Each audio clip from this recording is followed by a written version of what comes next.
some in the spirit. There's no trick or treaters today. So I had to get somewhat in the spirit. As I said to you when I joined the Skype today, I'm a Bears fan for the show for Halloween. As you can see, I have my Walter Payton jersey on today.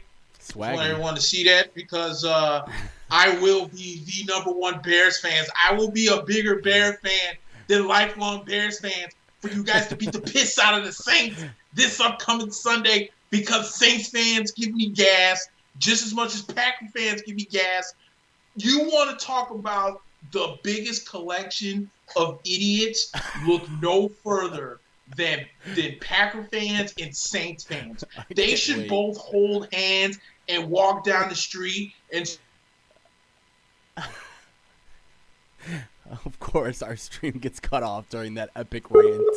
I think we lost Nick for a second there. We're reconnecting to Nick, but give us a second, guys. But as you can see, we're fired up already about some football. We're going to talk to you about, obviously, the Dodgers winning the World Series, what we thought was inevitable. Talk about the White Sox hiring Tony La Russa. We'll talk about Khabib and his fight against Gaichi last week. So bear with us here, guys. I told you, Mack, we were going to have these technical difficulties. I said this. I literally called it. So it's Halloween, dude. Yeah. Come on, what can you say? No, it's this is what we do, baby. We're good at this. So yeah, again, once we'll work to getting Nick back in the room, and once we do, like I said, as he previewed for you, we will be going deep into the Bears Saints matchup this week, which has implications. I don't know if we should say implications for the North because the Bears and the Packers, we still have 2 games to play against each other, but the Packers look pretty comfortable there. So the Bears, it's going to be big, just the NFC playoff picture. There's an extra playoff spot in each conference now, so these are big games. Bears already won themselves one of these against Carolina, so they will have to do it again against the Saints. Like I said, we'll also talk about some of the baseball stuff that happened with the Dodgers, go through how the Dodgers did it. I mean, it's pretty obvious how they did it, but we'll talk a little bit more about that and some of the moves that were made around the league over the last couple of days, and obviously with my White Sox hiring a walking corpse. So we'll talk about that in more detail, and thanks for everyone again, checking out the streams. Do us a favor and share it out while we're in limbo here. Do us a favor and share the show out. Yeah, we're on YouTube too, so check out YouTube. Yeah. Do us a favor, guys. If I know Facebook is really convenient for some people, but it's not convenient for others. So what I would say is, check us out on YouTube. We are live streaming on YouTube at the same time as we are on Facebook. So shout out to Steve for that. That's great. And like I said, if YouTube is more of your thing, check us out on YouTube and keep us in the background. I know it's Saturday. It's Halloween. I don't know what's going on with kids because I live sort of in an area where there's not a lot of trick-or-treaters, but the streets are there's kids out there, and there's certainly people out there with candy, which is great. That's what I was worried about, just people, how comfortable people feel, but they're getting creative. I saw somebody have the trunk of their car open and just kind of chilling and having candy there. White van, they were just handing out candy. Yeah, all right, white van, unmarked, tinted all around. No, it was just kind of parked in the driveway, and it's like, all right, cool. I'm more comfortable with that than walking up to your door, so I guess I'll take that. So yeah, and either way, right now, we've got the week, week 7 review. So we'll go through some of the NFL games that happened last week, and then talk to you about the previews of some of the games that are happening this week. But you know what? I'm just going to get right into some of the UFC stuff because I think that's what me and Nick really wanted to touch on. Yeah, he said he kicked himself out. Okay. It's funny. He said that he just moved today, so I'm sure he has a weird internet thing going on. That's right. He says he's almost up, so we'll have him back on momentarily if the tech gods are willing. Cool. Okay. Yeah, perfect. Then he can just join right in. But, yeah, like I said, we wanted to talk a little bit about the UFC to start this one because still fresh on the brain, and I think there was a lot of back and forth this weekend. Quite frankly, we do a lot of football towards the end, and with baseball ending, and there's not a lot of analysis on what happened with the Dodgers and the Rays. So we'll talk about that, and again, we'll talk about the Tony La Russa move later on in the show too. So if you're looking to see me flip the switch and turn into a psycho, just wait a couple. I would say another half hour. But yeah, last week UFC 256, Habib versus Gaichi. Everybody before this fight, including us, quite frankly, we're worried. Gaichi, by far the most skilled opponent that I think Habib has ever faced. Tony's up there, but he never got to fight Tony. So that was the issue with that one. But Gaichi, All-American wrestler, and a guy who his last three, his 3 out of his last 6 fights have been rough to watch, but the last 3 in particular have been really good, and he's been a new guy, not swinging for the fences, picking apart his opponent. Footwork was a lot better, and quite frankly, not letting grapplers and wrestlers get to him, which is a huge thing with Habib in specific. And when the fight opened, you had a feeling out process by both fighters. I think Habib was, I wouldn't say nervous, but I think Habib was clearly a little bit more aware of what Justin was going to be doing. And, we should mention, because we didn't mention it much last week, Habib had a really, really rough weight cut, apparently. And it wasn't just because of the weight. It was because Dana White and him and his team came out after the fight and said he had a broken bone in his foot, wasn't about to cancel the fight over a broken bone in the foot. So he wasn't able to spar or train or, quite frankly, get everything up the way that he wanted. So it was one of those things where you looked at him making weight at the weigh-ins, and he looked relieved. He looked like a guy who's not sure if he was going to make weight. And not only sure if he was going to make weight, but not even sure if the fight was going to be doable because maybe he missed weight by so much. At the end of the day, he made weight perfectly. He looked gaunt. He looked terrible. He looked completely, he see-through with how unhealthy he looked. But again, you got to I think it's like 24 to 48 hours until the fight. Re-energize, get fluids back in your system, everything like that. So like we talked about, the first couple minutes of the fight was a very heavy feeling out process. I think Habib was, I think he made it a point to try to stand up with Justin for the first couple of minutes. He took some shots. Justin threw some stuff and hit him with it pretty nicely. The main issue was that I think Justin was going for everything, and that was something that his coaches and his in his training, it was the opposite of what they wanted, and that was a huge reason why Justin had this huge turnaround. It was because he wasn't swinging for the fences anymore, and he was trying to pick apart his opponent. And when he didn't do that, I was a little bit surprised. And you saw at the end of the day that Justin was going to be a guy who was going to try and knock out Habib. And with what we talked about last week, Nick and I, the chin on Habib is no joke.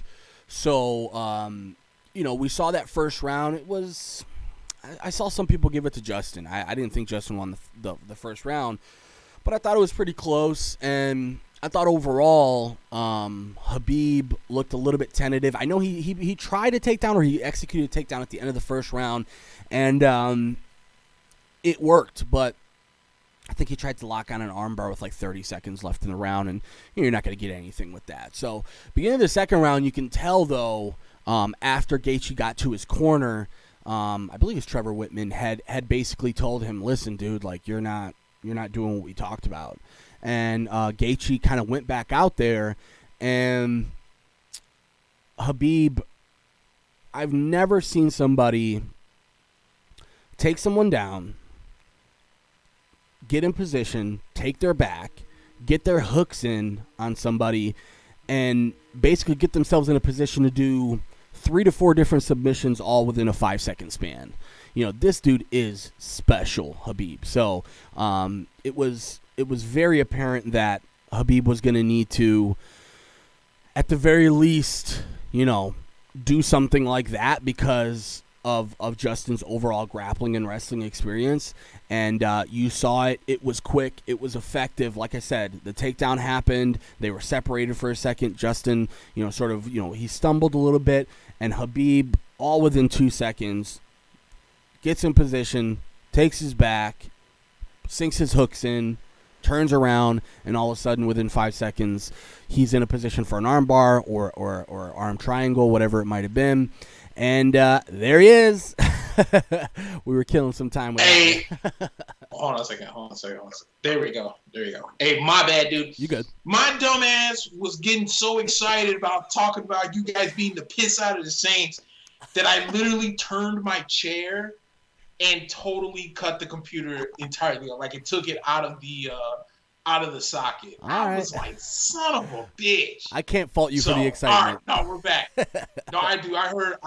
Keep on talking, dude. I heard everything you said about Khabib and Gaichi. Dope, yeah, and I was just kind of going through what you and I talked about last week, right? It's like you and I were very well aware of what this fight was going to be. It was going to be Habib, playing around on the feet, but ultimately trying to get into Justin's head and get him on the ground. And I know that you probably heard the last couple seconds, the way that Habib, his first round was very tentative, not even tentative. I would just say it was a feeling out process, right? It's a 5-round fight. Habib, which we didn't know before this, is hurt. I talked a little bit about his weight cut and how bad he looked at his weight cut. Like, he looked like he was about to die at the weight cut.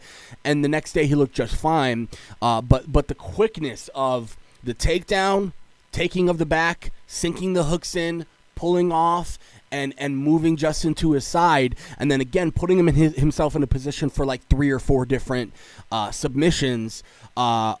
Originally, he tried the armbar in the first round, but there was only 20 seconds left in the round, I think. And then, he was in a position to do an armbar and instead decided to go with the arm triangle. And Nick, I don't know if you can talk on this, but I've never seen somebody go out so quickly. I mean, Justin was in that triangle for maybe 6 to 7 seconds before he started going limp, and he actually tapped, but the ref just didn't see it. I don't know about you, but to me, that was just Khabib, textbook Khabib of, I'm gonna do what you think you want me to do or what you think you want to do, and I'm gonna have my way with you. And it was a pretty easy fight at the end of the day. Yeah, and the crazy thing about it was, what, I do agree with you. I do feel like he was a little tentative. I think that Khabib at some point was scared because he knows that Gaichi does have that power. Yeah. That, especially that right hand. So yeah. I think he was like, he wanted to take him down, but he didn't want to get caught with the right hand.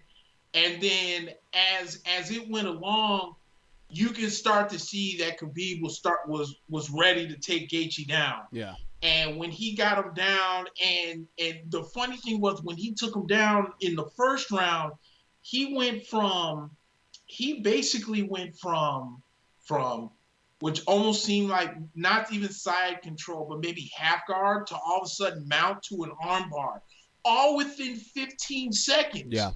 And I'm like, wow, dude, like Khabib, because remember, Khabib's the same guy that came out and said, well, I'm going to submit you. That's how I'm going to beat you. Yeah. He said that 2-3 days before the fight. Mm-hmm. And, we mentioned, about giving guys billboard material when it comes to stuff like that. Mm-hmm. But Khabib did exactly what he said he was going to do. Mm-hmm. And then we go into the second round where Khabib at this point played no games with Gaichi, took him down. The next thing you know, he mounted him. And you're right. DC was actually getting on the referee because it did look like that Gaichi tapped out twice.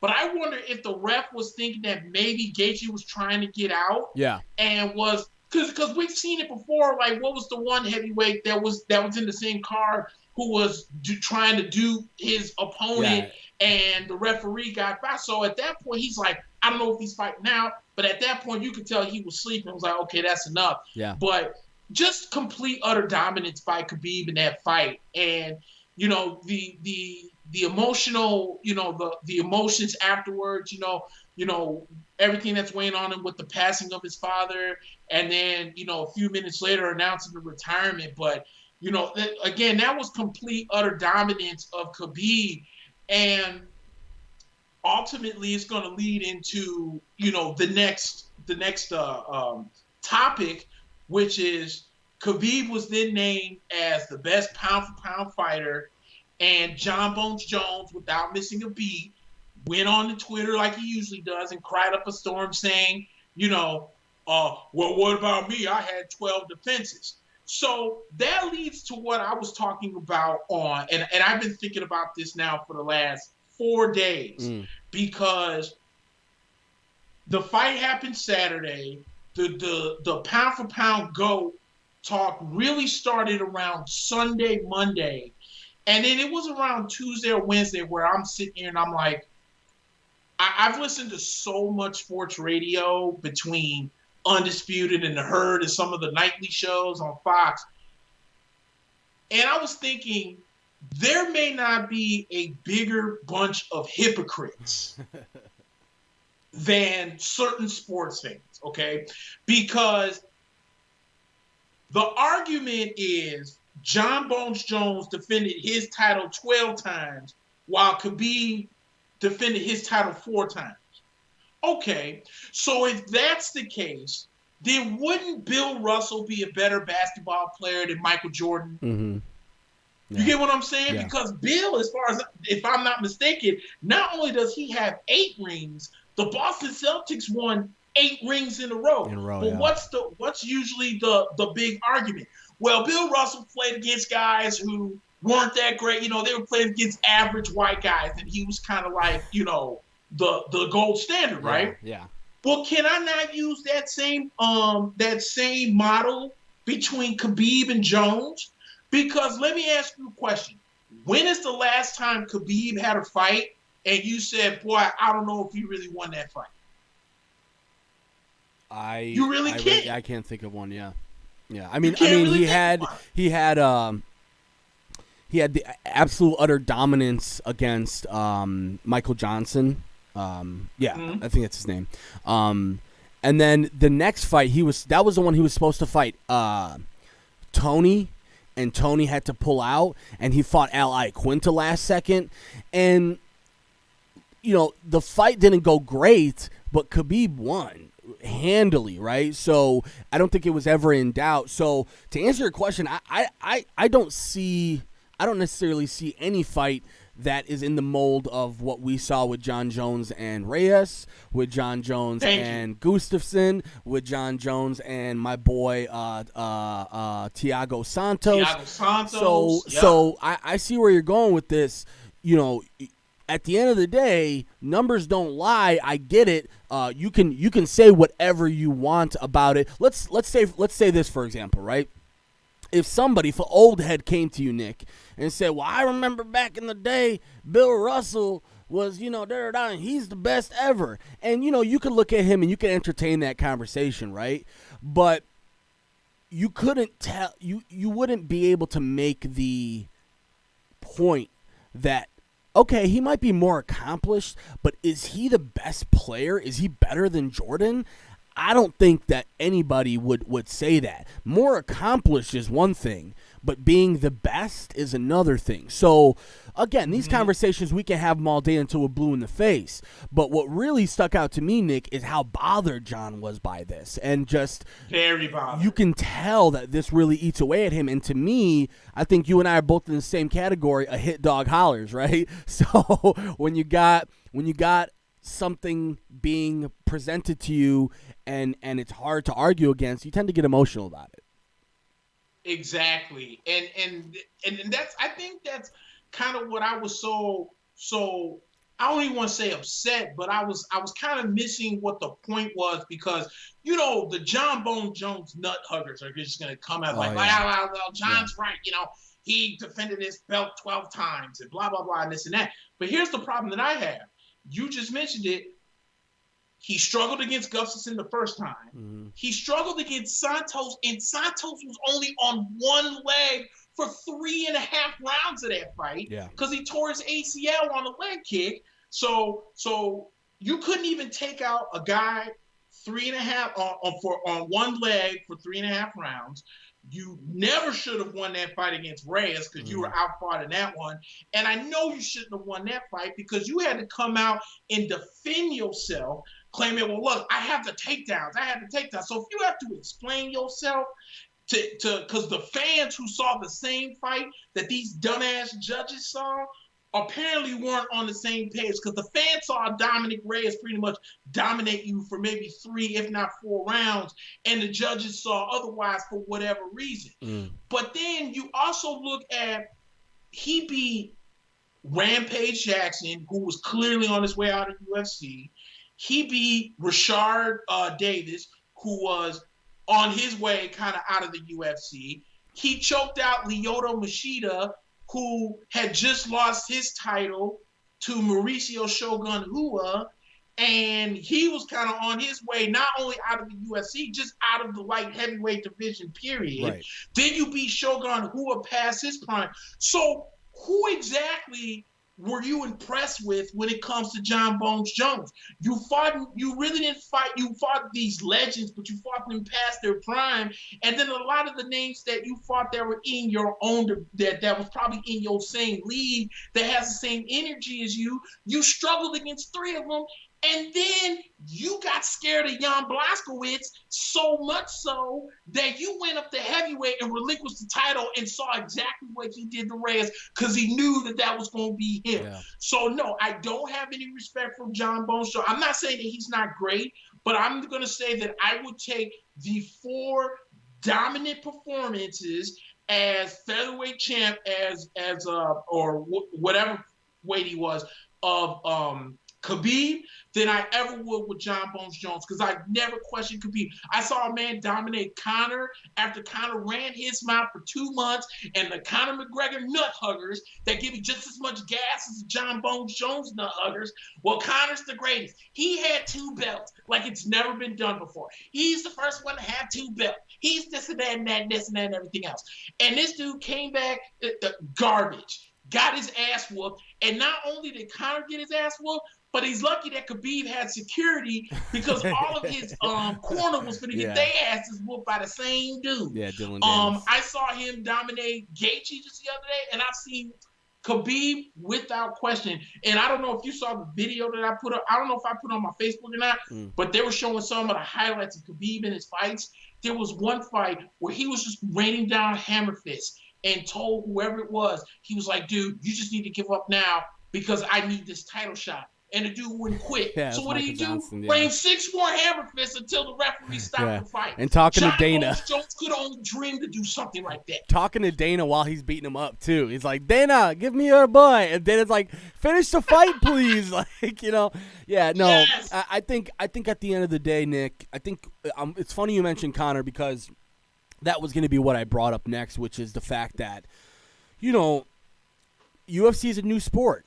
We've talked about this before. The UFC is relatively new in the pantheon of American sports, and even more so in the last 5 years. And again, John and Conor are very similar in the way that they were the only thing going in their division for a long time, and people made note of that, and people sort of made mental notes of that as they went along. And it's hard for people to understand that being the pound-for-pound best fighter is not a numbers game. You know what I'm saying? It's a ranking based on how well and how you're doing in your fights. A perfect example of that is Mighty Mouse. You know, Mighty Mouse was, for a long time, in my opinion, the pound-for-pound best fighter in the UFC.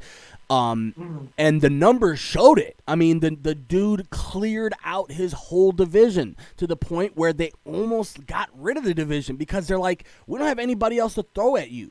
And then the Cejudo fight happened, and then the trade for Ben Askren happened in ONE FC, and he kind of got, he dropped out of the spotlight. But, to me, pound for pound means you're the baddest man on the planet. And to me, John Jones has shown so many chinks in his armor the last couple of fights.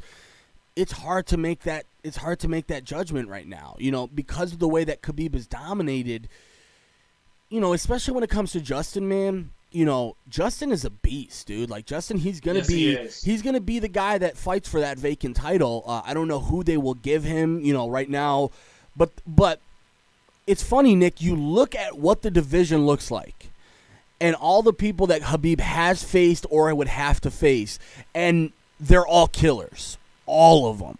And Connor's in there, obviously Gaethje's in there, obviously Ferguson's in there, Michael Chandler just came from Bellator, you've got Poirier, you've got these guys that are just, lifelong killers. And to me, man, John ran from DC for a while before he actually fought him. Yes, it's true. He fought DC, and yes, he did dominate DC in the fights that he had with him. But then again, we talked about the Gustafsson fights. We talked about the Santos fights. We talked about the Reyes fight, the dodging of Jan. These are things that can't go unaccounted for when you have this conversation. Because didn't John Jones duck and dodge somebody else before Anderson Silva stepped in? For the life of me, I can't think of who it is, but he duck and dodged somebody else. So I'm just saying, dude, like, you brought up a name. Here's a name that was brought up because people were saying, well, what about GSP? I would have put GSP. Okay, this is how I feel about GSP. GSP is one of the greatest. There's no denying it. There's not a soul that'll deny that. The only thing that hurt me about GSP was when he lost to Matt Serra. That fight, to me, it's hard for me to put that to the side because when I tell you about monumental upsets, I'm talking about Buster Douglas beating Mike Tyson upset. 42-1. I'm talking about the 1999 Yukon Huskies beating Elton Brand and the almighty Blue Devil upset. That's how much of an upset that was. And then obviously GSP came back and beat Matt Serra for the title handily, and Matt Serra really was a shell of himself after that. But that is to prove on where a monumental upset like that is hard for me to put aside. I can't look at 28, like maybe, 13 fights of dominance.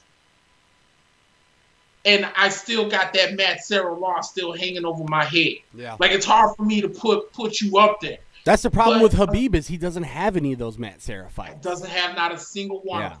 He has not a bad loss. He has no question wins, nothing. Yeah. So what more do you need to prove?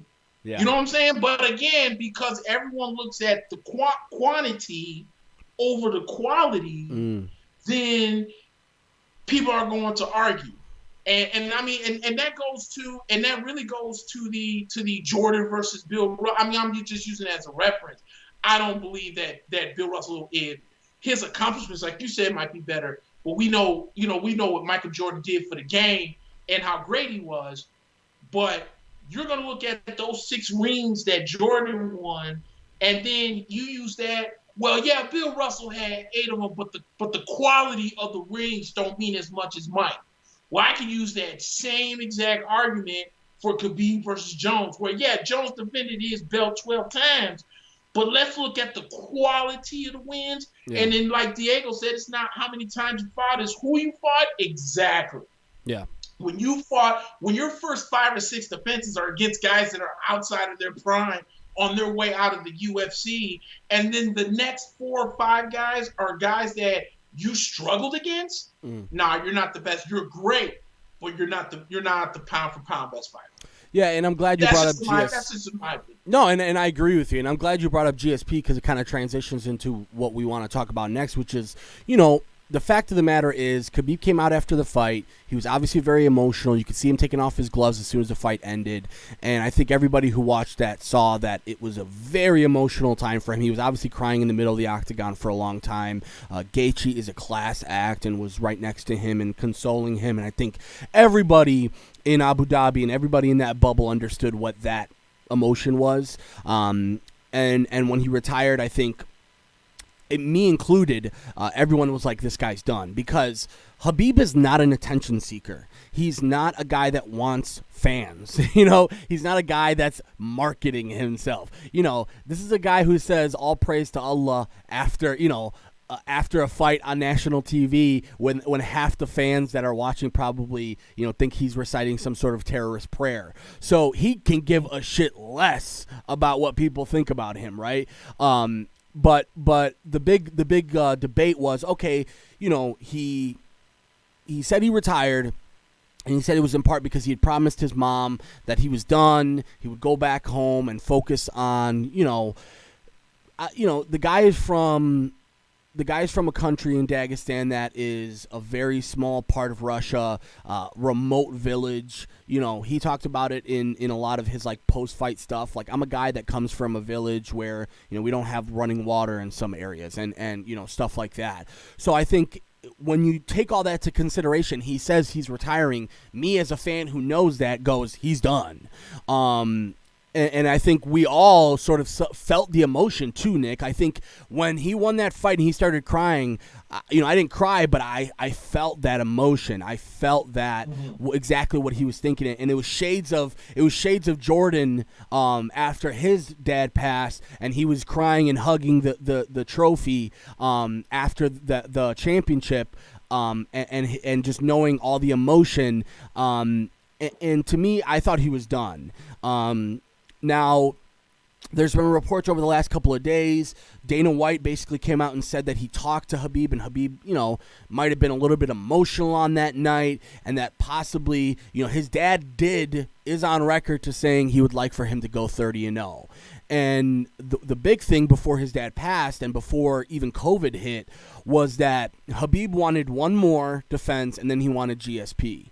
And GSP came out and was like, I'm down. Let's do that, So I think the writing was on the wall that Habib was there. Now, obviously, a lot of things change when your dad passes away, when your mom is, when you speak to your mom.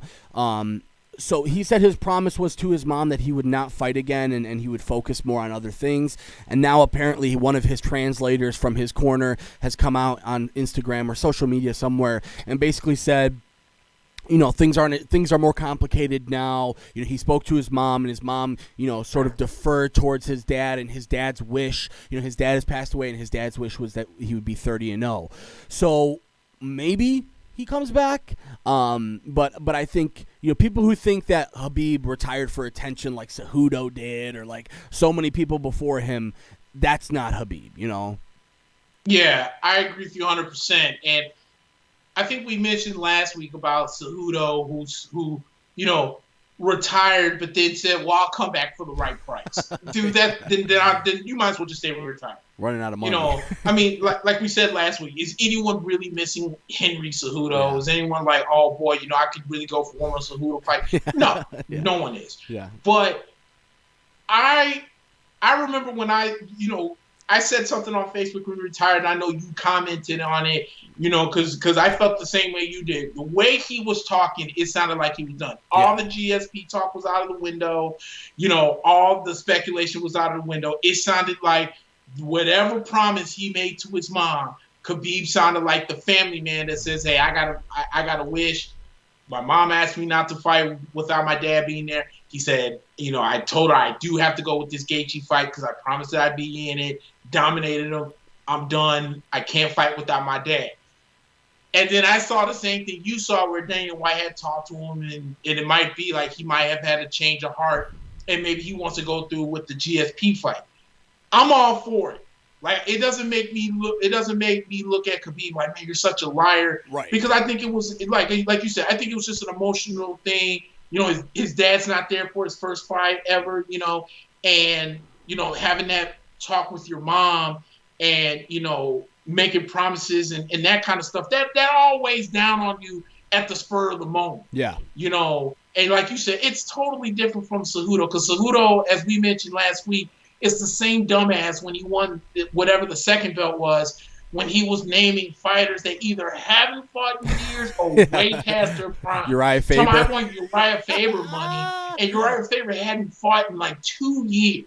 Yeah. You know, and so that's to an extent on how dumb, but where Henry Cejudo's mind is really at compared to where Khabib's mind is at. So if Khabib comes back and decides to fight GSP, it's going to be because you already know GSP is not like he's sitting at the crib and let himself go. You know that GSP is still in shape. You know, he's still ready to go. And like you said, he said he was all for it. So I feel like this is something maybe towards the end of 2021 that might end up happening, giving Khabib time to kind of clear his mind and think, at the same time giving GSP more time to prepare. I feel like this is something like almost like maybe the same time, like in October, almost like when The Rock wrestled John Cena the first time, and it was after WrestleMania that they made the announcement that it'll be for the next WrestleMania. I feel like this is kind of the same thing. What is it now? No, what is it now? October? I feel like that maybe Halloween 2021, maybe even somewhere between them and Thanksgiving 2021, I think this fight happens. Yeah, that timeline is about right, too, because you have to remember Khabib's going back to Russia, and Europe is going through a lockdown right now. So there, you know, Lord knows what's going to happen with that. So, and he already had visa and COVID problems for the Tony fight that was scheduled, too. So, which again, Justin ended up jumping in and you know, again, beating Tony. Tony's sort of the odd man out in this situation, unfortunately for him. You know, 5 times they tried to make that fight happen. You know, 3 times he had to pull out, 2 times Khabib had to pull out. So, you know, these are all really tough, tough things. But I agree with you. I think it would make a lot of sense, and I think at the end of the day, it's good for the sport. You know, I think what I think is bad for the sport is guys like Henry Cejudo, who realize that maybe their momentum is reached its peak and they can't go any farther up other than to basically bring themselves back down to build themselves back up again. I don't see Khabib as that type of guy. So and the fight, the card overall was pretty good, but you know, the problem was, again, I don't care what you have to do to get it done. No pay-per-view fight should ever be on at 3:00 in the afternoon. I'm sorry. I get what they were trying to do. You know, I think Dana threw Khabib a bone and maybe wanted it to be on when Dagestan was going to be able to watch, and that's all fine and dandy. But man, when 90% of your viewers come from the United States and it's 2:00 Eastern, and you are starting a UFC. Not a fight night, a pay-per-view. Yeah. You know, you got a big issue with that. So that was the only swing and a miss, because otherwise that would have been one of the biggest fight cards of the year. And just imagine the buzz of Saturday night. Habib does what he did to Gaichi, and then the retirement, and that next Sunday would have been bananas. But when you have it in midday, it was like 4:00 and the fight was done. So I had a hard time with that. Fair enough. There's a fight. There's a card tonight too. Before we move on, it's the ghost of Anderson Silva in probably his last fight ever. Will fight Uriah Hall in a main event fight. Bryce Thug Nasty Mitchell versus Andre Touchy-Feely. Bobby Green versus. Bobby Green versus Hardy is going to be a good fight as well. A couple of undercard fights that are going to be really good too. So yeah, this one looks pretty good. That one starts at 3:00 3:00. So actually, it started about a half hour ago. So I think main card probably started around 6:00. You want to get into the Dodgers now, Nick? You want to we'll get right into to the Dodgers real quick, because I know that there's a bigger story that needs to come out here. Yeah. Look, the Los Angeles Dodgers stopped being the stepping stone of people winning the World Series. They win the World Series, but the biggest story wasn't the Dodgers winning their first World Series in 32 years. The biggest story was analytics killed the Rays. The same thing that got the Rays almost to the World Series, killed them in the World Series. So we all saw Blake Snell gives up a single to the 9-hitter. I can't think of who it is. Mookie Betts comes up, and Kevin Cash took Blake Snell out. Because at this point it's the third way around the rotation. And what's funny is I think it was Snell, Turner, and Seager were the third, was 1, 2, and 3 respectively. They were 0 for 6 with 6 strikeouts. Yeah. So you got scared and looked at analytics for the simple fact of that maybe Mookie Betts was going to come out and finally figure out Blake Snell. But here's what's crazy. I guess supposedly that when they asked Mookie Betts how he felt when Blake Snell came out, he actually said, I was happy because I couldn't hit him. Yeah. You get what I'm saying? So that right there almost said, because my buddy tagged me in something on Instagram. And again, it's A-Rod coming out and saying how all these analytics are killing the game when you have the front office pretty much telling the managers to what to do in baseball. And I'm 100% with them on that, because I feel like that analytical crap is what ultimately cost the Yankees the game against the Rays. Dude, Garrett Cole was fine. There was no reason to take him out.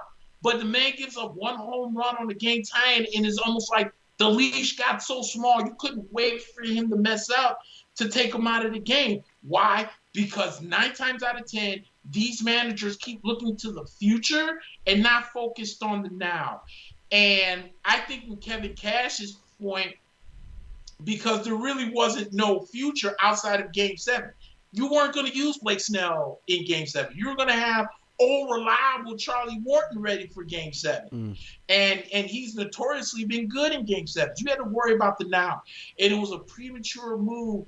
And I feel like a lot of stories outside of the Justin Turner saga, which we'll get into in a minute, I feel like that almost overshadowed the fact that the Dodgers had not won a World Series in 32 years. Yeah, you know what, Nick? The fact on how they won it. You know what, Nick? This is going to be one of the few things that I think we disagree on, because everything I read this week, from Fangraphs, from Sabre, and from a couple of other of these highly, popular analytic sites, they say that the move was to keep Snell in. That was the analytic move. The move, when you look at the analytics, was keep Snell in for at least another 1/3 of an inning. Because, again, analytics is very cut and dry. It's basing off of previous data and making predictors for the future. Everything that, if you were to go to the analytics on this situation, it would be to keep Snell in the game. So my big thing, I know I'm splitting hairs with this, but my big thing is we're taking accountability off of Cash's plate. He is the man who made the decision. He never said that the analytics told him to do what they did. I think we as fans make the assumption, because they are such a heavy analytical organization and they make their bread and butter on analytics. I see what you're saying. You're saying, how could you make such a dumb, boneheaded decision? And the only other really thing that you can think of is analytics. My problem was, when you look at the analytics, he was under, I want to say 80-something pitches. So he wasn't even close to 100. Right. He had only had, I think, two hits that he had given up, and one of them was that soft one to Barnes to open up the inning. So analytically, anybody looking at this through an analytical lens says, actually, technically speaking, my ace is better than Nick Anderson, who's given up runs in every single appearance in the World Series so far. So that's my major problem with it, right? I get what you're saying. We can't be 100% analytical and just think that these numbers on a piece of paper are going to dictate how people should play on the field or how managers should make their decision. My big problem is Kevin Cash made a really bad decision. He is a manager of a team with the power to to say I don't want to listen to analytics or I do want to listen to analytics. At the end of the day, though, Nick, it was a common sense move. You and I, as fans, can see and rationalize all these decisions. And the fact of the matter was he wasn't able to do that. And he jumped the gun and he took Snell out, and obviously the rest is history. So I see what you're saying, but my problem is we're not really giving Kevin Cash the type of grief we should be giving him right now. Right. No, I'm with you on that. Yeah, it was definitely a bonehead move. How do I say this? Because now the way that you kind of explain that almost makes it sound like as if, and I'm not saying you personally, but it almost makes it sound like people was really rooting for the Rays to really win this World Series. Yeah, I know for sure. You know what I'm saying? You can tell. Because and we mentioned this last week. All the storylines is, the Tampa Bay Rays have the same payroll as Kershaw, Betts, and Bellinger. Yeah. And it's like we want the young team and this and that. But here was the issue. The issue was outside of Randy Arozarena, nobody else on the Rays was making hits. No. And I thought a very good point was made. I was listening to Fox Sports late at night while I was out dashing, and I thought it was a great point. The Dodgers technically had to win 5 games to win this World Series. The way they lost Game 4 was ridiculous. Yeah. They should have easily won that game. Yeah. It's one thing to give up a tying run. It's another thing to give up a winning run on maybe what is like the biggest GED error you can think of. Yeah. You know what I'm saying? So the Dodgers really should have won Game 4, and it should have been over with in Game 5. But you pretty much just told Tampa Bay, well, here's Game 4, and we'll take you out in the other 2. And that's what I felt. And I you can blame COVID, you can blame whatever you want. But I really feel like this World Series win for the Dodgers was very underwhelming. It's like if the Rays would have won the World Series, I'm talking about the parade would have been insane. It would have been, this is what I'm talking about. You don't need to spend $100 million to win a World Series. And the Rays are just a bunch of scrappy guys. And, they're not afraid of the big bops and, all the storylines that would have come with it. Yeah. Instead, the only storyline you get is Kershaw got his ring. Mm-hmm. The Dodgers aren't the stepping stone of someone winning the World Series. First time in 32 years. Now let's talk about Tom Brady and the Bucs and how great they are. Or let's talk about the NFL now because baseball's over. Yeah. You get what I'm saying? Yeah. I feel like that's really just what happened. Remember how because a lot of the shows. No, go ahead. No, I was just gonna say. Remember how we talked about if Houston won that Lakers series with no center, and we said that would have completely changed the makeup of the league for the next 5-10 years. And I think that's exactly what you're talking about with the Rays, because there would have been this huge overreaction of, see, David can beat Goliath, and all you need is this, and this. And again, credit to the Rays, but you and I talked about it last week. They were severely undermanned in this series. It took Randy Arozarena having a Barry Bonds-like series to even be close to sniffing a chance of the World Series. So to me, you're right. This was almost like a relief for teams like ours, who we want our team to go out and spend money because that's how you accumulate talent.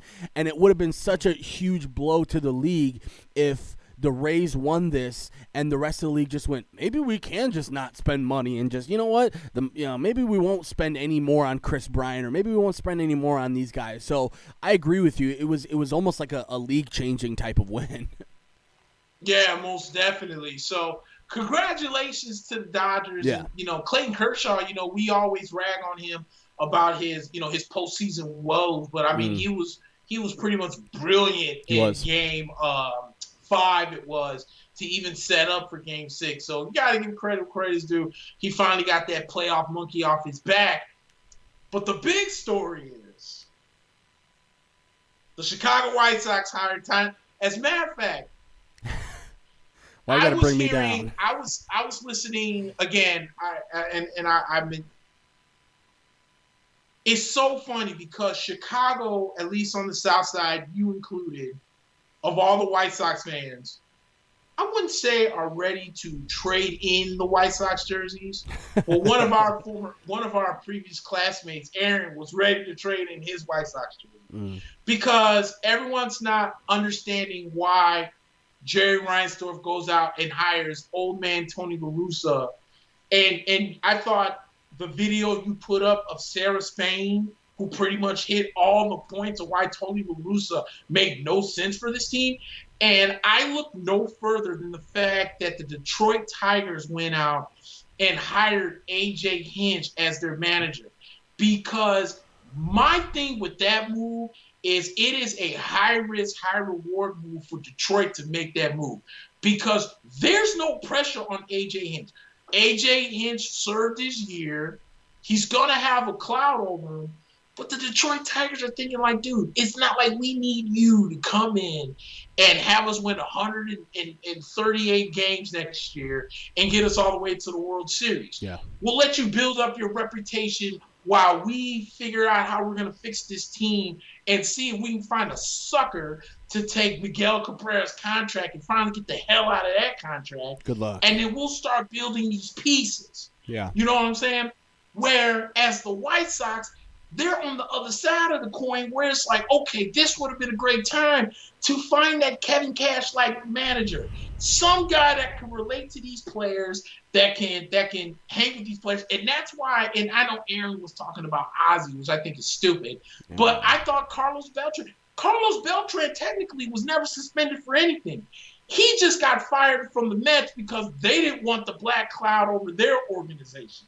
So as far as I'm concerned, Carlos Beltran was pretty much free and clear of anything that happened. I think that Jerry Reinsdorf is trying to pull a Florida Marlins and catch lightning in the bottom. Because remember in 2003, the Marlins hired Jack McKeon, who's 80 years old, to manage a young Florida Marlins team. And all he did was win up against the almighty New York Yankees and beat them in New York. Yeah. And I feel like Reinsdorf is doing the same thing where he's bringing a Tony La Russa. He's 80-some years old, Hall of Famer, and still trying to rectify some mistake that was made when they fired him 20-some-odd years ago, 30-some-odd years ago, if not 40-some-odd years ago. Yeah. And it's saying we're going to catch lightning in the bottle. But, dude, you have a team that could be built to win multiple World Series. Tony La Russa's not that guy. Yeah. You know what, Nick? I just don't think he's that guy. Yeah, no, I don't think either. Nick, I was ready to come in here and go on a just blasting, scathing. I was just gonna be, I was gonna wake up the neighbors with my response. But I like to think of myself as a mature young fella. So I sort of packed it in on Thursday. Thursday was tough. Thursday was really, I couldn't work. I mean, when the news came out at 1, I just shut off my computer and I told my boss, hey, I'm done for the day. It was a move that we saw coming. We talked about this last week, Nick. Yes. And I told you the same thing I'm going to tell you right now. This is the wrong move. This is not a forward move. At the end of the day, Jerry Reinsdorf hired his buddy. That's what this is. His buddy, who he has on record said the biggest mistake, not of his career, not of his ownership, of his life. He says one of the biggest regrets of his whole life is that he let a young, inexperienced Hawk Harrelson, a GM at the time, fire his manager after what it was at 60 games. The biggest regret of his life. And it just so happens that when Jerry Reinsdorf was inducted into the Basketball Hall of Fame, he said that he is a person, one of 3 people in his life that he can say will do something that will hurt himself to gain for others. And he said, meaning, I will hurt myself I will do something that is against my best interests in order to make you feel good. And he mentioned Tony La Russa in that same speech as being that guy. This is I hate to bring this back to overarching political issues, and we're not going to do that for this part of it, Nick. But when you have Alex Cora, AJ Hinch, Sandy Alomar, 15 other candidates that are young, candidates that are check all the boxes for what you need. And you decide you're going to bring in a 76-year-old who hasn't been in a dugout in 10 years. Let me give you an idea of what he's been doing since he left the dugout, Nick. He won a World Series in 2011 and left. Part of the reason, Nick, and I'm sure you remember, part of the reason why he left and he retired, he wasn't that great in the dugout the last 3 years. He made constantly bad decisions. And he leaves, he retires, and he joins the Arizona Diamondbacks front office. Not as a consultant or an advisor, but as almost the chief of baseball operations. And all he did was completely tear apart the Arizona Diamondbacks from 2013 to 2017. We're talking about one of the most monumental disasters of a tenure in all of baseball history, Nick. This guy joined Arizona. He's a part of the guy. He's a part of the brain trust that thought trading Dansby Swanson and 3 other prospects for Shelby Miller was the best thing in the world. Shelby Miller, you haven't heard of him since. He gave Yasmani Tomas, a guy who hasn't been in the baseball stratosphere for the last 10 years. He gave him one of the biggest contracts of all time at the time. Mm-hmm. Right. I'm sorry, Nick. I can't rationalize this in my head. Yasmani Tomas. I mean, you hear that name and you go, "Oh yeah, that guy was a thing," and not even that, Nick. At the time, I want to say his name is Yoan Lopez. He was a number 1 Cuban prospect rated at the time. And this was when international pool money and sort of the international signing part of the game started becoming big. Right. Excuse me.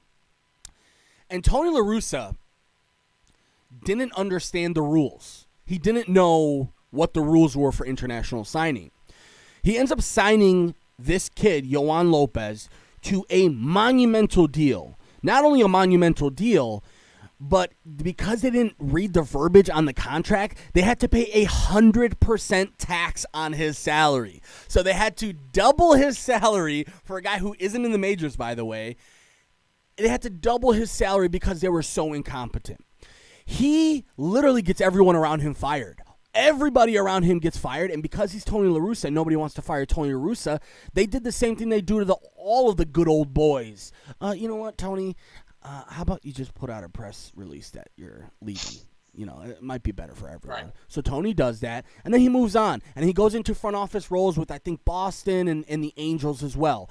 If you ask anybody in Los Angeles or in Boston what Tony La Russa did, they don't quite know. They can't really put their finger on what Tony did. So when you look at it, this is just a very poor move. And listen, I heard you bring up age too. Age is not really something that I'm gonna focus on here because we all know the guy's a dinosaur, but I don't really care about that, right? Right. The guy is out of touch. He is.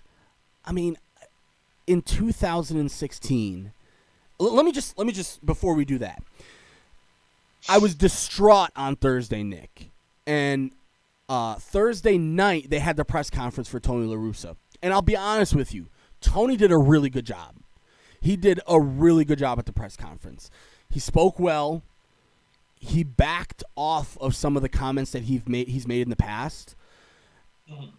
But, Nick, this is a guy in 2016 who said he doubted the sincerity of Colin Kaepernick, thought that Colin Kaepernick was selfish. He went on Glenn Beck and all of these Republican news outlets, and basically did everything he could to trash people who kneel for the anthem, whatever it may be. All right, I know what you're saying. Well, Mac, people change. People's views can change. That was in 2016. All right, how about February of this year when he talked to Graham Bensinger and still said he still didn't think that protests were good. If you want to protest, stay in the dugout, or stay in the clubhouse, and basically doubled down on his stance in February of this year, Nick. A few months later, the social media, or I guess you could say that the uprising in this country for social injustice happens, and our team just so happens to have some of the biggest voices in all of the sport in Tim Anderson, Lucas Giolito. We had guys who knelt for the anthem on some of the first days of the regular season, and you bring in a guy who has been on record being against that. When they ask him about that at the press conference, Nick, he says, well, I just judge the sincerity of the person before I make any judgments. Nick, this is the same guy who said that Colin Kaepernick was insincere and was selfish. All Colin Kaepernick has done has donate millions and millions of dollars to people who need it. All he's done has had charitable efforts. And basically all you've heard from the guy is positive things.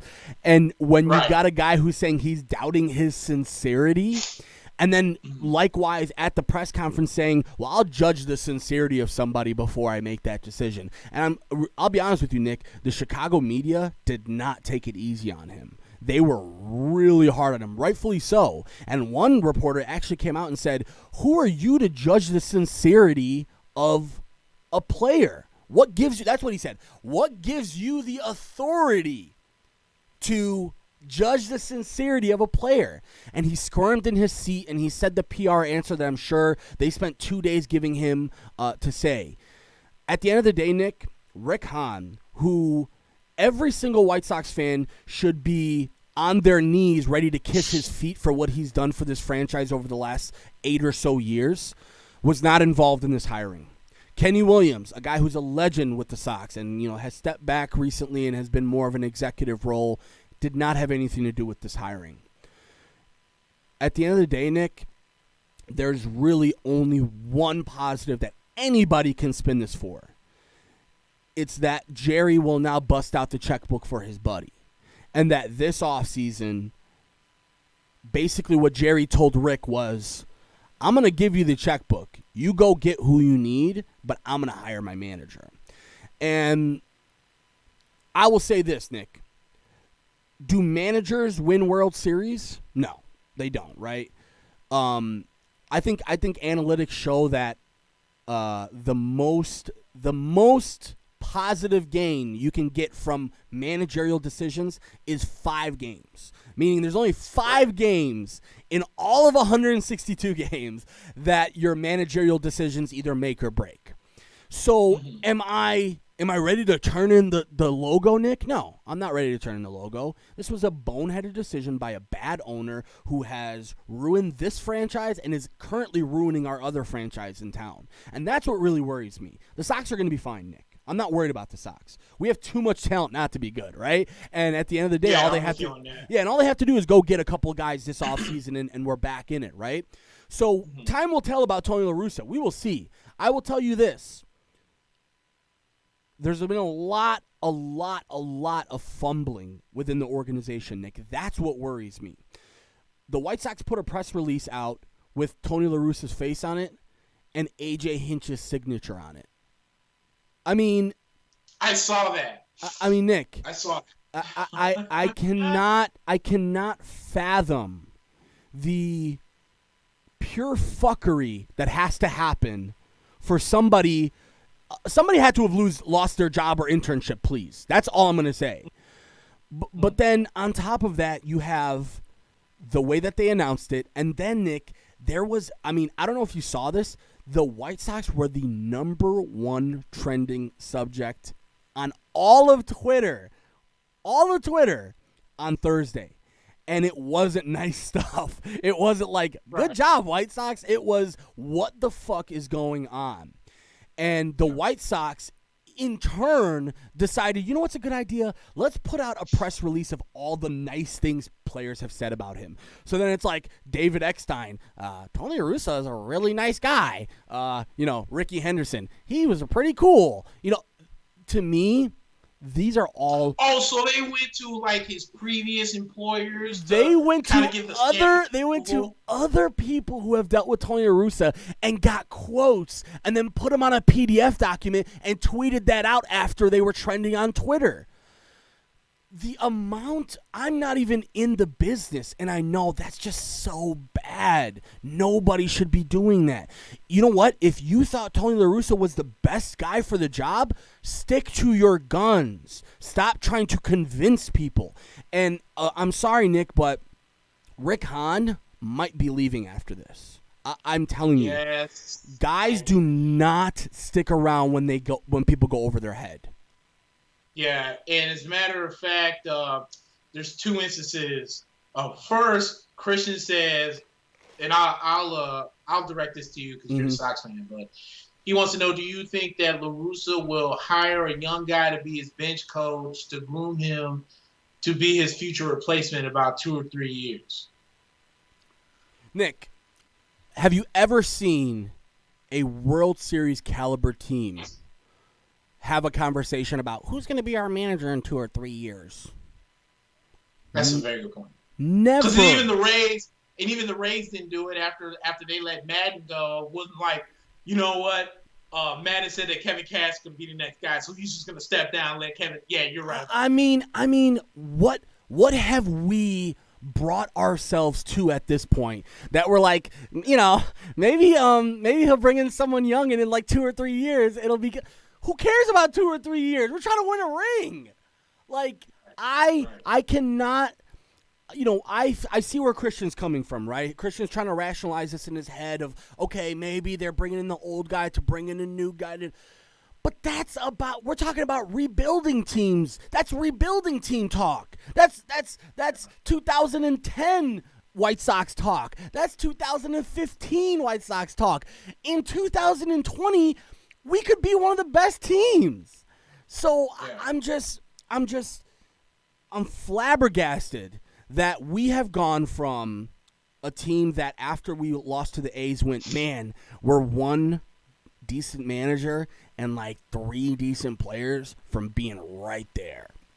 And then now we hire this dinosaur and everybody shifted their attention to like, okay, well, maybe we could just replace him in 3 years. What type of Nick? You're the boss at your job, and you're trying to hire a general manager because you just got too much shit going on. You've got multiple locations, and you're hiring a general manager for one of your locations. And you hire a guy, and you go, all right, team, you got your whole team in the lobby. All right, team, meet your new general manager, Bob.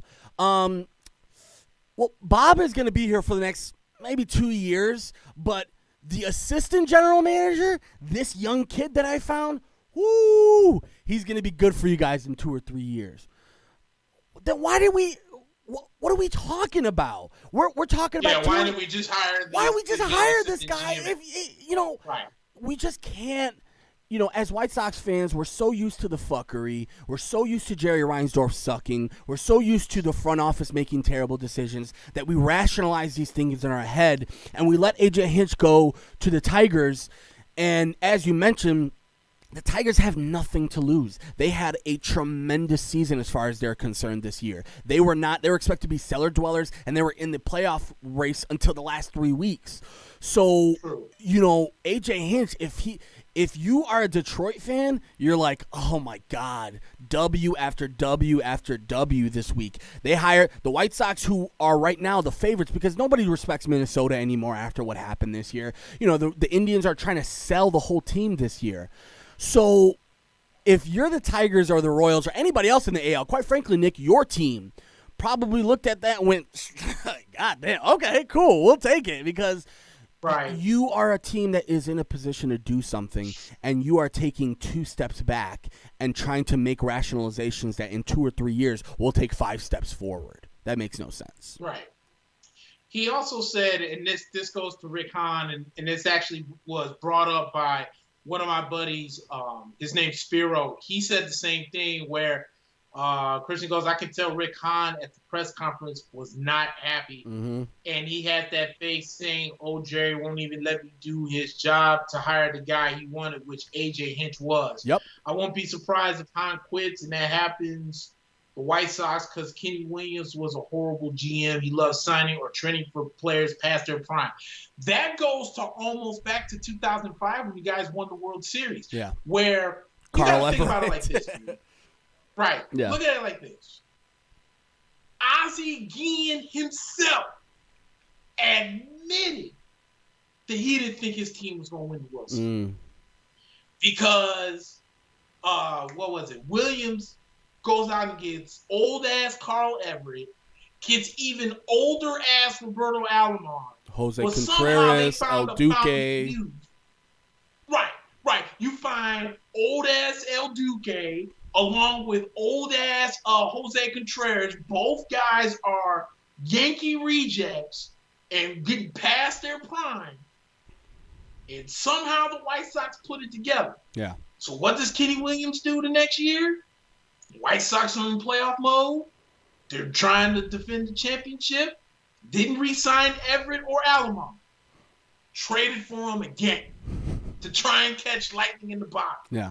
And I'm with Christian because even Spiro, my buddy, who's a Cubs fan, not only did he say he thinks Rick Hahn's going to leave, but at that point, you need to go ahead and let Theo go and let Rick Hahn come in and fix this team because at what point, dude, let me tell you how delusional Cub fans is. And I don't want to change this into a Cub conversation. Mm-hmm. But you know that the Cubs declined John Lester's option. Yeah. But they're still thinking about bringing him back, but they just declined the option. Yeah. Delusional Cub fans will legit sit here and say, we need John Lester to come back. No, you don't. No. If there is not a team in baseball that needs to start retooling and rebuilding, look no further than the North Side. Because, ladies and gentlemen, 2016 was legit 4 years ago. You get what I'm saying? Yeah, no. It's, like, what do you have to move on. What do you have to show for it now? Yeah. The Cubs have done the ultimate World Series decline that a lot of teams tend to do, where you win the World Series, the next year you go to the CES, but let's take a look at the Cubs' history. You win the World Series in 2016, then you lose to the Dodgers in 2017 in the ALCS, and then in 2018, because God forbid if Javi Baez or any of these other guys try and hit singles to get on base, all goes to home, try and hit home runs. You scored every bit of 2 runs at home against the Brewers and Rockies combined. Yeah. No, there's and no then excuse. you missed the playoffs in 2019. Yeah. But delusional Cub fans will say, but we got to bring back John Lester because we're like on the cusp of what? Dude, you just lost 2 games at home to the Miami Marlins, who you are much better than. Don't get me wrong, the Marlins are on the come up. The Cubs on paper are much better than the Marlins, and you made them look like world beaters. Yeah. Nick, can you just entertain me with this thought process? Because I'm going to list to you the managers of the World Series since 2017, okay? All right, cool. In 2017, the cheating-ass Astros won, and A.J. Hinch got his. Right. A.J. Hinch was a manager for 3 years up until that first World Series. He had 3.5 total years as a manager. Alex Cora, the next year, is the Boston Red Sox manager. Won it in his first year ever managing a baseball team. He won that thing. Dave Martinez, not exactly a guy who's like brand spanking new, but Dave Martinez started in 2018 with them. So a year and a half into his tenure, he wins them a World Series last year. And now Dave Roberts, who, again, Dave Roberts is a veteran in the game. What I'm trying to get at is, what exactly are you trying to invoke with Tony La Russa? Are you trying to say that, well, experienced managers win you World Series? We just proved that the last 5 years really haven't shown that. I mean, other than Bruce Bochy and what was it, Joe Madden? Since 2011, John Farrell. Ned Yost is another good one. Ned Yost, yeah. But John Farrell was only two years into managing when he won with the Red Sox. True. You know, what I'm trying to get at here is that everybody's silver lining with Tony is about how bad Ricky was. So let me go back to your general manager hiring decision. You hired Bob. Bob's a dinosaur. We're going to bring in little Paul in 2 years. And the staff looks at you and goes, Nick, I don't know, man. This guy's kind of old. Like, he doesn't like the vibe. We like listening to the Mexican jams and the Spanish jams out in the back. And I don't know, man. It might not work. Like, culturally, it might not work.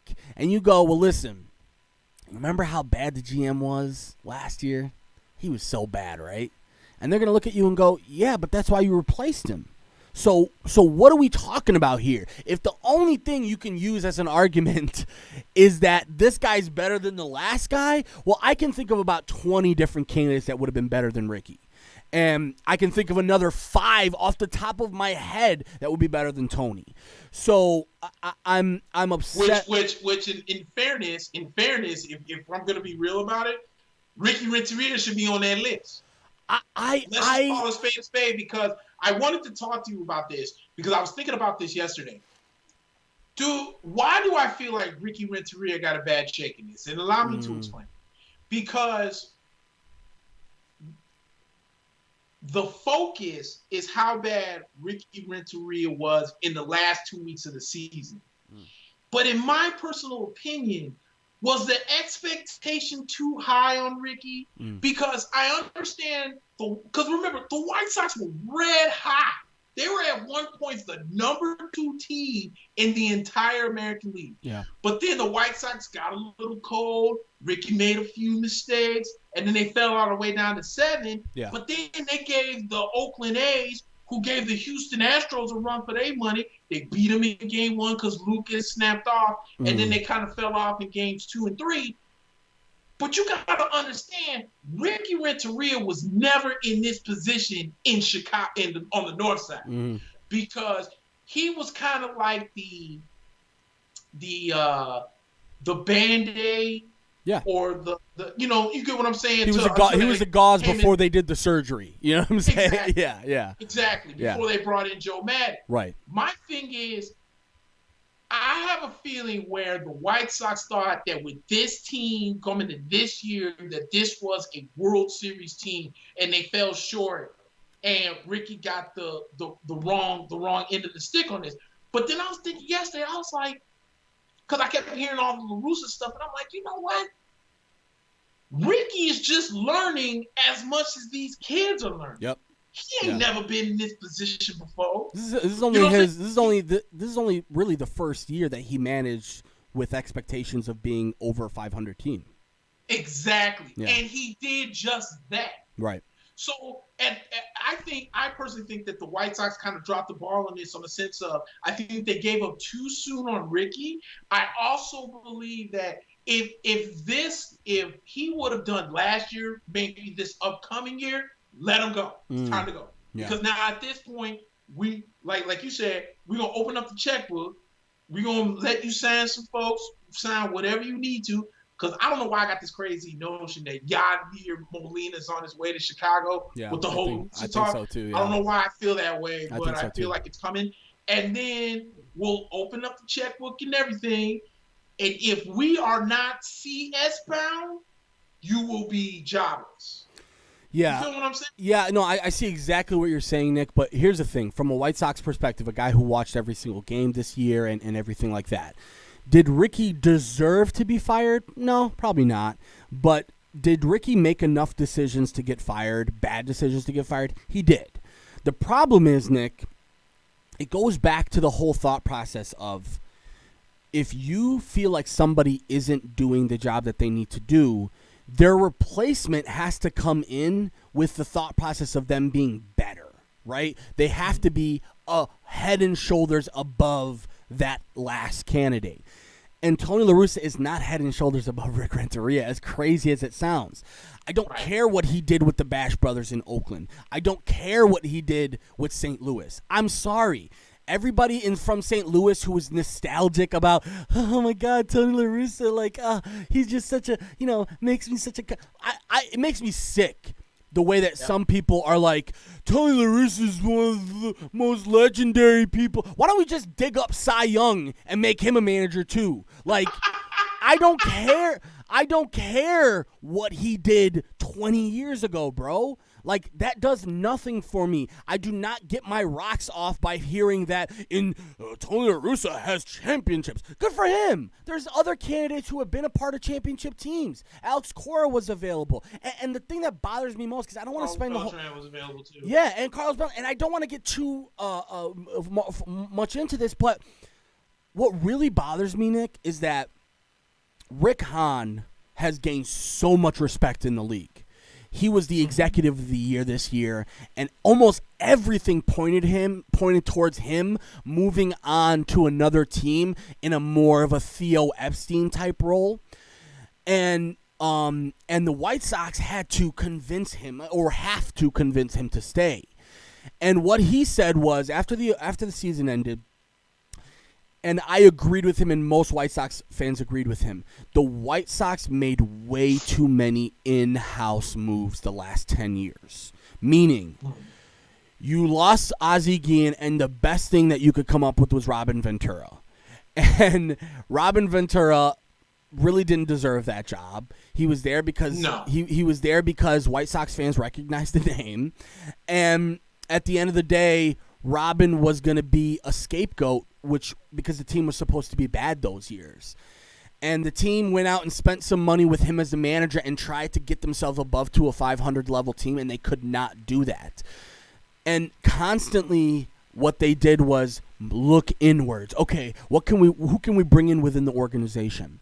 And one thing that Rick Hahn said after the season ended was, we need to stop making insular decisions. We need to stop making decisions from inside. We need somebody from outside this organization to come in and say, you know what, I need to be able to do this, and this, and we need to change this, and this. When you bring in a guy who's a good old boy, a guy who's a friend of the owner, and one thing that really bothers me, Nick, is that during the press conference, they asked Tony La Russa about what his staff is going to look like. And he was like, well, this is still early in the decision. So, we've only 2 days. It's only been 2 days since this has been official.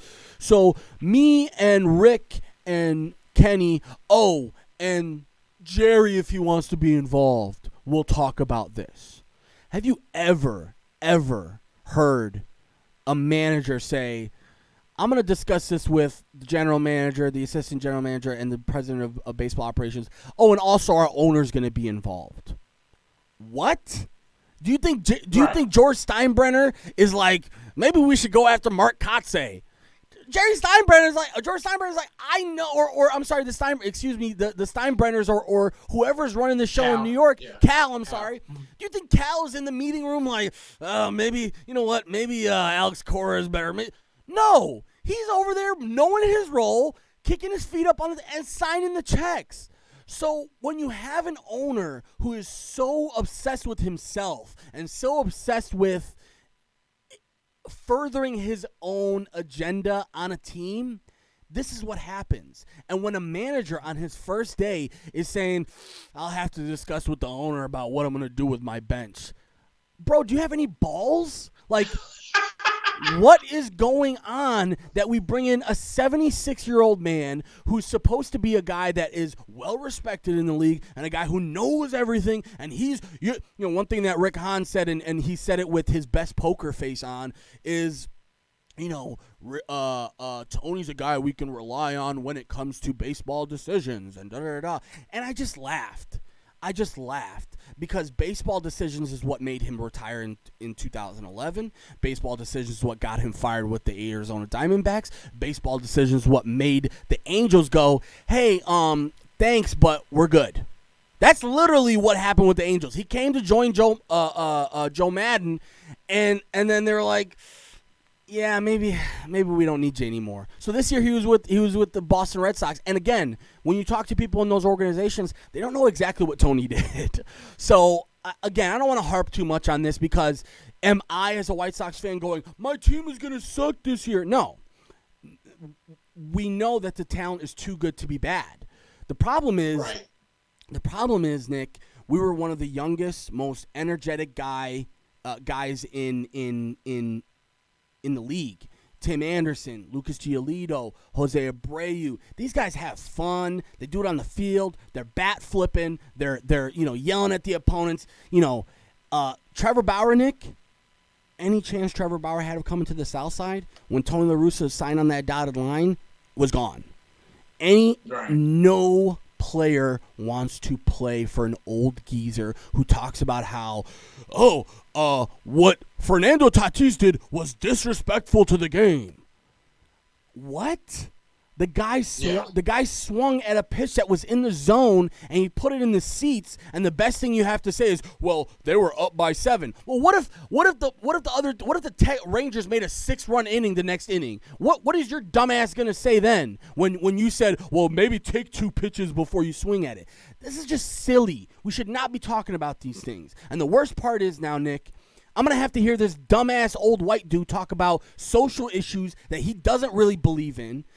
He walked back his comments on Colin Kaepernick, but he doesn't believe that. He walked back his comments about having fun in the game and the unwritten rules. He doesn't believe that. What's going to happen when Tim Anderson shoots one to the moon and throws the bat into the stands and he gets into the dugout and old curmudgeon-y Tony La Russa goes, "Oh, well, I have to judge the sincerity before I allow you to do that." Go fuck yourself, dude. Like, I don't want to hear that. All I want to see this year is I want to see Tony La Russa in the dugout managing the game. I don't want to hear him talking about social justice issues. I don't want to hear him talk about the unwritten rules of the game. I don't want to hear him talk about anything other than managing the White Sox, and I think we should be okay.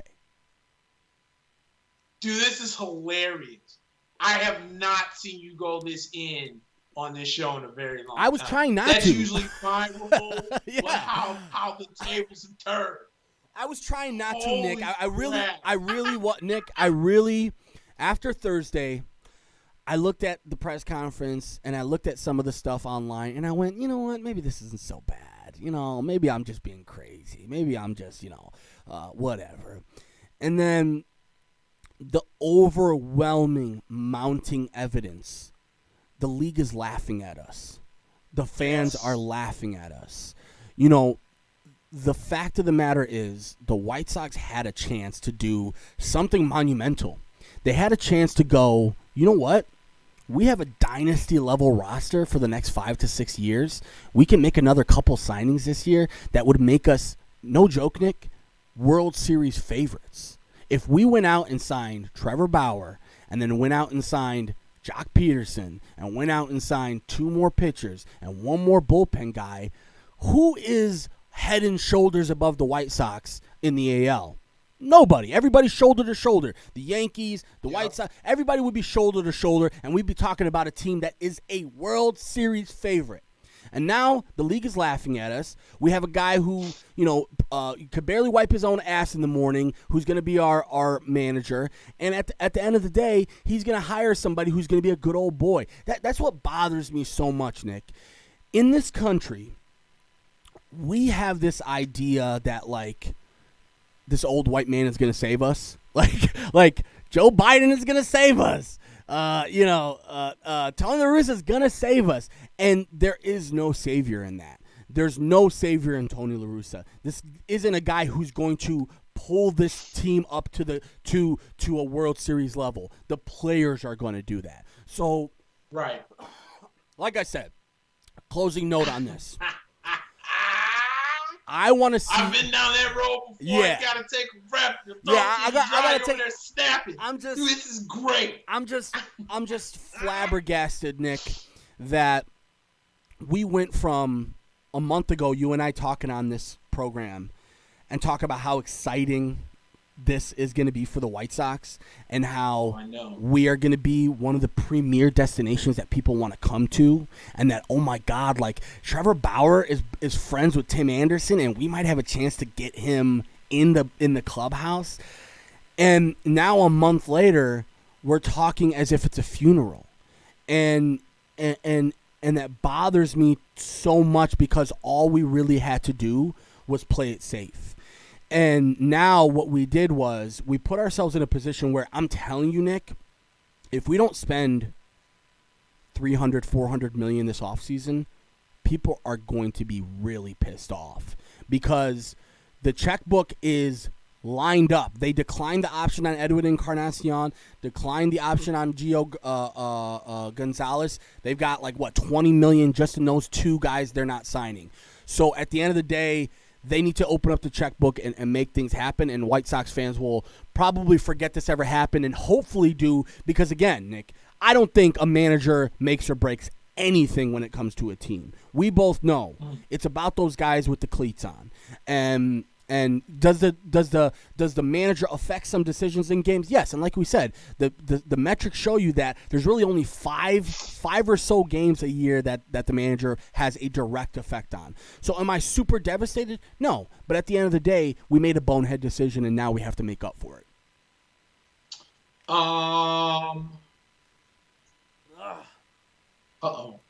Okay, so I'm looking at some news right now. It looks like what's his name? Trevor Lawrence is actually going to miss the game next week. Not to get off subject, but Trevor Lawrence will miss that game against Clemson. You know, he tested positive with the whole COVID-19, so he's actually going to miss next week's game. They were thinking that he could hopefully that he would be able to quarantine for at least 10 days, which is the mandatory, but he may not make that. Christian says he's thinking Jackie Bradley and right, Michael Brantley, DH outfielder. Looks like Bauer's not going to sign, and you'll end up with Marcus Stroman. Andrew Vaughn will be DH and first base, splitting time with Jose Abreu. Yeah, well, that's what I was going to say. It doesn't make sense to bring in Michael Brantley because you have Andrew Vaughn. But yeah, I like where Christian's head's at. Like, yeah, that's what we need. We need guys like that. Like, am I going to be going crazy about Marcus Stroman and Jackie Bradley and Michael Brantley? No, probably not. Like, at the end of the day, dude, we've got decisions to make here, and it's going to have to be like bigger decisions. Like, we're going to have to be going after big kahunas here. So yeah, I mean, listen, I'm gonna be as optimistic as I can about this. I'm gonna wait to see what happens this offseason, but I can tell you right now that the feeling isn't good right now. There's a very listen, Nick. I hate to turn this into another social justice thing, but you know, can you imagine a black manager who has a DUI on his record, has had multiple players before accuse him of not so savory things, multiple allegations of cheating? Let me just jump on that really quick, Nick, because I had a couple White Sox fans say, "Well, we don't want a cheater in the South Side." You got one. You got one on the South Side now. This is a dude who was injecting players with steroids probably with his own hands. This is a guy who Jack McDowell came out and said Tony La Russa was one of the first people to make a sign-stealing system. With the White Sox in the 1980s, there was a huge Gatorade sign out in left field. And one of the lights on that Gatorade sign just so happened to be flashing when breaking pitches were coming. This is the 1980s, Nick. So if you want to rationalize something, go ahead and rationalize it to yourself. But don't come to the public and give us bullshit excuses like, we don't want a cheater. You have a cheater. Our current manager is a proven cheater. So if that's your rationale, I would move somewhere else with that. Christian wants to know, who do you think will be the closer for the White Sox? Is it Aaron Bummer, or do you think they will find a way to re-sign Colomé or sign Liam Hendricks or trade for Josh Hader? Yeah. Josh Hader's name seems to be that hot name that's coming, but the Milwaukee Brewers won like 28 top prospects. I'm good on that, yeah. for Josh Hader. No, I'm good on that. And also, Hader's a lefty and Bummer's a lefty, so I wouldn't do that. I wouldn't anticipate they sign back Cardiac Colomé. That's what I call him. This dude is like, he gives you a heart attack every time he's on the mound. He'll get you 20 saves a season, but 19 of them are going to be with runners on and one strike away from pitching or walking in the bases loaded or whatever it may be. So I intend, if Liam Hendricks doesn't get the type of offer he wants from the Athletics, I wouldn't mind him, but I think that's one of the huge things is the White Sox have to figure that out, because now they have Garrett Crochet, who may come in next year, another hard throwing lefty, with Aaron Bummer, who's a hard throwing lefty. They're gonna have to figure something out. I don't know. All I know right now is that after watching this World Series, Nick, I'm not too worried about a closer, because when you told me that the Dodgers had Kenley Jansen and that the Rays had Nick Anderson, you're like, oh my God, the Dodgers are going to be just fine. And one of the only reasons why this team didn't sweep, and one of the only reasons why this Dodgers team had struggles this season, was because of Kenley Jansen. So, I have a hard time choosing this, but I will go ahead and say that, bullpen is definitely going to be a huge thing for the White Sox, but it's too early to tell. He also says, I believe if the Yankees can't sign Real Muto, they will sign James McCann. The only thing about that is Real Muto has already come out and said that he would rather stay in Philly, not play in New York. Now, I don't know if he meant that per se with going to the Mets, because, you want to talk about another delusional fan base, is the Mets fan base, because, Steve Cohen is now the official primary owner of the Mets. That sale went through. So now all of a sudden Met fans are talking about how Steve Cohen's going to go ahead and sign Trevor Bauer and JT Realmuto and trade all their assets for Francisco Lindor, and the Mets are going to win the World Series in 2 years because now Brody Van Wagenen is not going to be the GM and all this other stuff. It's like, dude, slow down. Slow your roll. Slow your roll right now. So we'll see what happens. But I don't know, man. I would really like JT Realmuto to come to New York, because I'm kind of done with the Gary Sanchez project. It's not really going to work. And I don't think Higashioka is going anywhere, because he proved to be the personal catcher, for lack of a better way of putting it, right, for Garrett Cole. So I do think that they still need more of an everyday catcher. But at the same time, for what it's worth, Kyle Higashioka not only proved that he can actually work with this pitching staff really well with other pitchers outside of Garrett Cole, but he also kind of can hit now. Yeah. That was his big thing. Like, they didn't think he could hit. And in the strike-shortened season, he had a game where he actually hit 3 home runs in New York. Wow. And he actually had a couple of big hits in the ALDS against Tampa. So we'll see what happens. I think the Yankees denied the option on Brett Gardner, which I saw coming. Yeah. J Happ, which I saw coming. And then I just read right now that they're going ahead and grant Tommy Kahnle free agency. So Tommy Kahnle is gone now. So we'll see what. But they did pick up the option on Zach Britton. But I mean, other than that, though, I think the Yankees right now are kind of. I think their main focus right now is re-signing DJ LeMahieu. Yeah.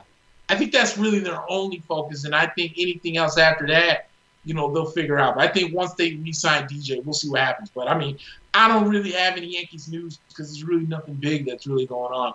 But I don't see Real Muto really, after the way he was just talking, unless money talks. Because what did he say? He wanted a $200 million contract. He wanted the biggest contract a catcher will ever get, more than likely. So I have a hard time. But I agree with Christian. I'm sorry. I said this last week. I thought James McCann would be a tremendous pickup for you guys because, first of all, defensively he's really, really good, and second of all, his bat has been tremendous the last 2 years. The problem is the White Sox signed Yasmani Grandal, and they were forced to sit McCann in times where they didn't want to. But when Lucas threw that no-hitter and he came out afterwards and said that it was basically like 90% James McCann, his market rose, and the White Sox are not going to be able to bring him back. So I agree. I thought the Yankees, they could do worse than James McCann. Let's just say that. Right. Gary Sanchez. Gary Sanchez, yeah. And I also, Nick, because I don't want us to jump right into football because I know we have a lot to do, but I wanted to get your opinion on the state of affairs in Philadelphia in basketball. They just signed Daryl Morey, former GM of the Rockets, and now will make him the president of basketball operations over in Philly. There's a lot of talk, and Houston just signed themselves a coach as well. I'm not exactly familiar with who it is, but I think he was on one of the benches of a playoff one team. Of the bench coaches from the Mavericks. From the Mavericks, yeah. Yeah, so there's a lot of talk now that Morey's going to push really hard for a Harden trade that would involve Ben Simmons. So I guess what is your thought process on overall? I like what Philly has done in the offseason, not because I think they're going to be like, oh, this great team next year. I just think they've made all the right moves so far. You know, Doc is maybe easy, but at least he gives you somebody with experience. And Daryl Morey, more than Elton Brand, this guy understands the dynamics of being in a front office. So what did you think about that? You know, the Christian says, oh, yeah, it's Paul Silas' son. Oh, Paul Silas' son. Okay. Houston Rocket, yeah. Here's the thing with Philadelphia. I thought where Elton Brand really jagged was when he got rid of all the shooters in Philly. Because we know Ben Simmons really is not so much a shooter. And we know that Joel Embiid, he's okay at shooting. Yeah, but he's not a shooter. Can't stay healthy. Yeah. And so you traded Robert Covington. You let J.J. Redick walk to New Orleans, and he signed with the Pelicans. And it was like, who's going to shoot the ball?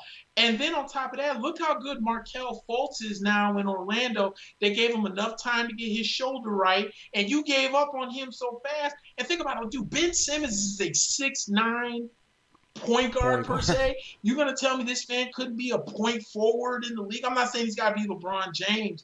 I'm just saying here's a guy with a point guard mentality with the size of a power forward who's very versatile. And if he ever got his shooting up, you know, Philly could be really dangerous. So I think they did the right thing because I think Elton Brand has been given a free pass on some of the moves that he made.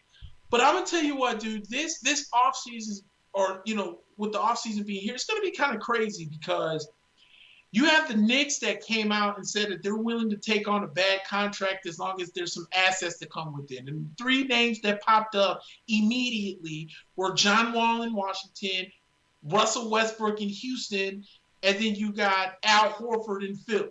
Now, Al Horford, to me, makes no sense because the Knicks have a center. So to me, that makes me say you're just going to have to eat that contract. Right. John Wall and Russell Westbrook are the 2 ones that for me make sense. Just for the simple fact of the Knicks need a point guard. Yeah. Really bad. Yeah. Like, I'm not a fan of I'm not a fan of Dennis Smith Jr. I think he's garbage. And my fault. I don't know, I'm getting this something on my headphones. I'm not a fan of Dennis Smith Jr. And the Knicks just need a point guard. They need a point guard really bad. I'm always thinking that Russell Westbrook to me would make the most sense because at least Russell can stay on the floor. Even though Russell Westbrook is due like $75 million over the next year, if not more than that. I think it's like 40. It's like 45 just on the salary. I think it's like 45 million just on the salary. Yeah. Yes, and the Knicks have so much flexibility that they're saying, look, you can throw Russell Westbrook's contract or John Wall's contract at me, but I'm gonna need some asset. I'm gonna need like a couple first round picks for that if I'm gonna eat this contract. Plus, I don't know if you saw this over the last couple of days because it came up on my phone again today because it came up yesterday. But you know, our good friend LeVar Ball has opened his mouth. Yeah. And he said the 2 places he wants Melo to go to is New York and Detroit. Huh. And what made that very interesting is I guess there were like multiple reports coming out that LaMelo Ball has been struggling in his pre-draft interviews. And people think that he might be slipping. And then it almost gets even more dangerous because I keep seeing that Minnesota must not really want that first overall pick. Like, I don't know if they're just not. Do you think it's that they just don't know who they would choose? Because that's my problem with the number one pick this year. You and I can go back and forth about who the best player is, but Weissman, Edwards, and to me, Ball are kind of all on the same level, and I don't think one of them sort of jumps out. And the problem with Minnesota is that they have their center of the future and they have their point guard of the future. So it makes it weird. So do you think that has something to do with it? Because if I were them, I would be calling Golden State and saying, okay, Golden State, move up one spot, give us something in return, because we're a young franchise looking for some assets. Give us an asset in return, maybe a couple of future first round picks, even though who cares? You're going to be in the playoffs every single year for the next 5 years anyways. So give us a couple of first round picks, move up one selection. I'm hearing that they are obsessed with LaMelo. James Wiseman. The thing about Wiseman is that I read that they are really worried about Weissman in their system, that they love him as a prospect, but I think they're worried because you know how it is in Golden State, Nick. They need guys like Kevon Looney, They need guys who can, bang in the post, and they're not necessarily looking for another shooter, right? But they're worried about his ability to be able to make those spot-up jumpers. So from what I'm hearing, they have this thought process right now where they already have their starting lineup on the team, meaning they have Steph, they have Clay, they have Andrew Wiggins, they have Draymond, and in their mind, they have their center on the roster.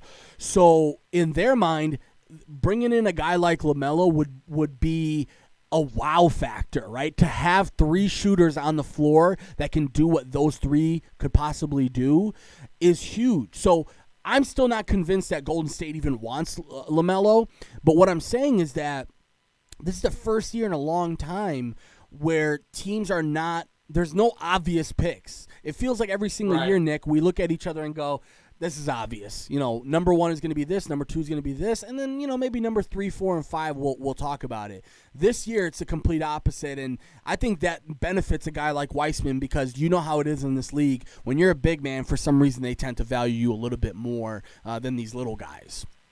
Yeah, no, I agree 100%, and getting this insane feedback on my headphones. It's driving me nuts. I hate that. Yeah, dude. I agree with you 100%. And, I think the thing is that this draft, the talent pool might potentially be so weak that I've been seeing people talk about how, maybe, the Knicks or the Bulls can trade up into the first round, with those lower picks. And, the Knicks have their eyes on this guy and this and that. Because I think there's a lot of Bulls fans that are chomping at the bit that they draft LaMelo Ball. But I think personally, I really think LaMelo somehow lands in New York. I really think that the wild card factor in this are the Charlotte Hornets at 3. Because if Charlotte doesn't get – okay, so here's the thing. I think if Charlotte doesn't get Anthony Edwards or Charlotte doesn't get James Wiseman, there's no way that if a team like the Knicks call on the phone and say, hey, man, look, we got this 8 pick, but I can also give you this Dallas pick right quick that we got. And that gives you 2 picks. And we know that Michael may be the best basketball player in the world, but talent-wise, he could be a complete idiot. You don't think he wouldn't bite? Who knows? Yeah. But I'm just saying, I think that hearing that's where someone like a Leon Rose comes in, because I'm pretty sure he done read and now heard that LeVar wants his son in New York.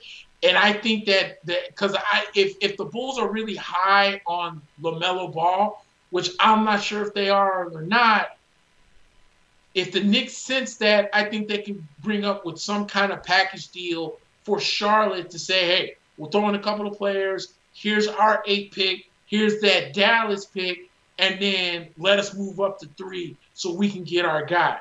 So we'll see what happens, because I think the first 2 picks are pretty much locked down. But like I mentioned earlier, you keep hearing that Minnesota is really shopping for that number 1 pick. So, I don't know if they're just trying to trade down to acquire more picks, or if they're just not sold with the talent that's in the pool, and they're ready and willing to either trade down to acquire, if not more picks this year, then maybe next year, or like I said, they're just not feeling the talent pool, which is crazy. That's why I think March Madness really hurt. Yep. It being canceled really hurt these kids really because you only got as far for most of them to their respective conference tournaments, and even some of their conference tournaments wasn't even being able to be played. Yeah. So that kind of helped. But who's the kid that's from Israel? Israel, yeah. I hear the Bulls are really high on him. Nick, anytime that there is a European kid who played where, I don't care where you play, and his name isn't Luka Doncic or somebody along those lines, I cringe when I see the Bulls saying that they would prefer this kid from Israel over the top three. I mean, I can't imagine. That's posturing, right? That's got to be posturing in the media and everything like that. But anytime a top 5 pick is a European talent, I'm good on that. I'm really good on that. Trust me. I don't need somebody from Maccabi Tel Aviv who's played against Anthony Tolliver before once is a Darren Williams former teammates with Kwame Brown or somebody like that. I'm good on that, bro. Trust me, because if you're playing, here's another thing. If you're not playing in Real Madrid or Barcelona or one of these ginormous teams in Europe, you're probably not very good, because Luka came from, Luka was I want to say he's Serbian, but Real Madrid was the one who called him up and said, listen, we got this little old basketball team over here. We know you're 16 years old, but you should come over here. So I'm good on any sort of European prospect, Nick. Yeah, and here's But before you go, I'm sorry. Remember, this is the first year with these new G League rules, too. So you're going to have a lot of these guys who have already opted into the G League, meaning they're basically going to be bypassing the draft altogether and trying to jump directly into a G League team. To me, this is going to be a huge, monumental year for that. We're going to see guys, I want to say there's 3 or 4 guys who were consensus top 10 picks a couple years ago that aren't even going to be in the draft this year and are going to be joining the G League draft pool. And remember, you had that number 1 prospect, Thon Maker's brother, Maker. He went and joined an HBCU. So he's not even really, there's going to be a shift in the way teams look at players moving on. Yeah, and that really comes along with the whole talk of the I think it's time to look at the one and done rule. Yeah. Because who is it really benefiting? Right. Who are we really benefiting? Billionaires. You know what I'm saying? Yeah. You asked Zion Williamson to go to Duke for 1 year. And he hurt himself. As if Zion Williamson could really give a rat's ass about going to Duke. Yeah, no, he's not going to benefit. You get what I'm saying? Let the kids come out of high school. Yeah. But at the same time, but here's the funny thing: people make fun of LeVar Ball, but should we give a little credit to LeVar, because isn't LeVar the guy that kind of kicked this all off when which one was it? Jello, when Jello messed up in China. And he had that theft. And then they brought him back, so they threw him off. And then he was like, so you just going to disrespect my son? Okay, so here's what I'm going to do. I'm going to take Jello off of Kentucky or wherever the hell he was at. Mm-hmm. Then I'm going to do you one better. Melo's not playing for no college team. So I'm going to go ahead and take him overseas. Went to Australia, snapped in Australia, and it's not like Australia is all they did was produce guys like Andrew Bogut, who you can make fun of him all you want, is a former first overall pick in the entire draft, or you can make fun of Patty Mills. I think Patty Mills has 3 rings with the Spurs. Mm-hmm. So it's not like Australia's like no suckers when it comes to playing the NBA. Yeah. And now he's a consensus top 5 pick. Yep. So rag on LeVar all you want to, but LeVar then kind of opened the door for some of these guys to be like, you know what? If Melo can make it over there in Australia, Why I gotta go to college? No, I'm just gonna go to the G League. I play there for 2 years, maybe make like $70,000, but it's $70,000 more that I was gonna make at Duke. For me to go get an education that I could give a rat's ass about. I'm just trying to play basketball. And remember, if you're in the G League, you can sign with Nike. You can sign with Gatorade. You can go and do advertising stuff. Most of the money these kids are going to make over the next 3 to 4 years in the G League is going to be outside of their G League contract. So that's another huge thing is you keep trying to enslave these players into this NCAA system so that you can make a couple $1 billion every March.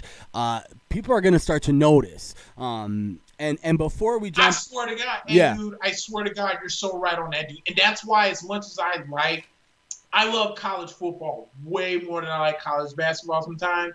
The NCAA tournament pisses me off. Not because I hate it. It's just the teams I always pick to win the national championship always seem to never make the Sweet 16. It pisses me off. 1 year I had Virginia winning the whole thing. Dumbasses didn't even get out the first year. The next year I was like, screw y'all. I'm not going to even pick y'all. They win the national championship. So F March Madness for all I care. But you're right. There is not a bigger pimp organization, and that even includes pimps out there nowadays, than the NCAA. Yep, not caring about athletes. That's what I call them. it. Is the biggest pimp organization in all of America. Yep. Well, we're going to use your likeness in NCAA 14, and we're just going to act like y'all stupid enough to not understand it. Oh, yeah, by the way, let me go ahead and get a couple of these geniuses that we thought were idiots and sue your monkey asses and say, hey, you owe us maybe a few $1 million. I mean, dude, not just $8 million. I need a few million on it. Just wait, Nick, until we hear about some of the backyard dealings that the NCAA has done over the last 10, 20 years, and that comes to light in the next couple of years. I'm telling you, the NCAA is in big, big, big trouble. Huge trouble, dude. I mean, come on, man, dude. How much money do you think FedEx is putting on their name for the Orange Bowl? Man, yeah. It's not pennies, bro. Yeah, no. And you're going to tell me that you're going to have all these kids come in, play for the FedEx Orange Bowl, and you can't give these kids more than a scholarship. Well, we're giving them a free education. Exactly. Like, what? Doesn't make sense. Yeah, no, definitely doesn't. Billions of dollars, and these guys get pennies for playing in the FedEx Orange Bowl. Yeah, and yet all of these fucking sad ass dudes who make $40,000 a year talking about, well, you don't have to be able to do. You are getting a free education. All you need is shut up, dude. Shut up. I know. Because it's always, dude. It's the never-ending argument that you can't make people happy. Like, first off, again, because people are like, well, if you're gonna pay them, then they need to pay for their education, because what about my child that has to pay to get into college? Let's see. Let's really think about a day of a student athlete. Student athlete has to get up in the morning. Let's say they get up at 7 o'clock in the morning. If you're lucky, 7, class at 8. Classes between 8 and 10:15. Then you got another class from 10:15 to 12:30. Then you got to eat lunch, and then you got another class from about 2 to about 3:45. You got to be to practice by 5 o'clock. That's between 5 and 8. Oh yeah, and by the way, you still gonna have to study for these finals and stuff and write these papers and whatnot. For a degree that will never do anything for you, by the way. That's another thing. This degree will do nothing for you.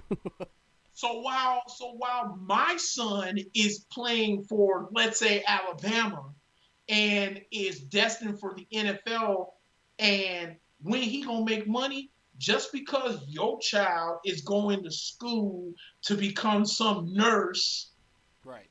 You have time to make money. You have time to study. You have time to do other things. These student athletes don't have it, which is why they need to get paid at some point. Yeah. But to my point earlier, a Zion Williamson is going to Duke to study what? Basketball. I'm going to just jam on everybody in every game that I'm going to play. I'll put my nuts in your face. Yeah, right, exactly. I want to jump into football, but I want to get one more thought from you about basketball because that was the other thing that was on my mind. I hate to give credit to Brooklyn on this show because we don't do it very often, but Brooklyn signed 2 head coaching candidates to their bench in Mike D'Antoni and Ime Udoka, in addition to Amari Stoudemire, Jock Vaughn, and obviously Steve Nash as the head coach. Listen, I'm not sure what their team looks like right now. We'll have to see what the overall team, because I'm gonna wait to reserve judgment on the team because a lot of people are jumping on their nuts because of KD and Kyrie, and I want to see a little bit more about what they decide to do. If Spencer Dinwiddie sticks around, some of these other pieces that they have, they definitely need a center. I know Allen has been really good for them, but they need a center, especially a scoring center if possible. What do you think about them bringing in D'Antoni and Udoka to Brooklyn? Dude, what I think it's Steve Nash, showing the respect to his former coaches and teammates. That's what I think it is.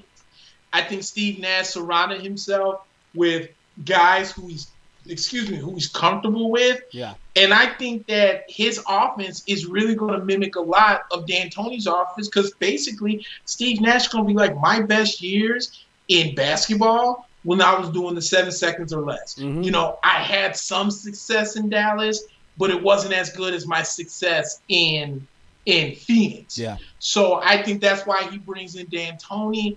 And I was hearing on the radio, like people were trying to get on Mike D'Antoni. They're like, there's no team out there. Like, first off, I think Philadelphia, in my opinion, made a huge mistake. Like, again, you can say whatever you want about Doc Rivers. I think Doc Rivers as a coach is overrated. I really do. And I put him in the same category as Ty Lue. Now, I know Mike D'Antoni doesn't have any championships, but I feel Mike D'Antoni might be more of a coach than Doc Rivers per se. So I thought they kind of jumped the gun too hard when Doc was let go by the Clippers. And then all of a sudden, because Mike D'Antoni was about one stroke away by putting the dot over his name in the mic before all of a sudden like, whoa. We got to talk to Doc first. Yeah. And all of a sudden, Doc was from not even in the Sixers plan to being their head coach. So that's what I think. But, dude, can we please stop talking to KD? Can Kevin Durant just please shut the hell up?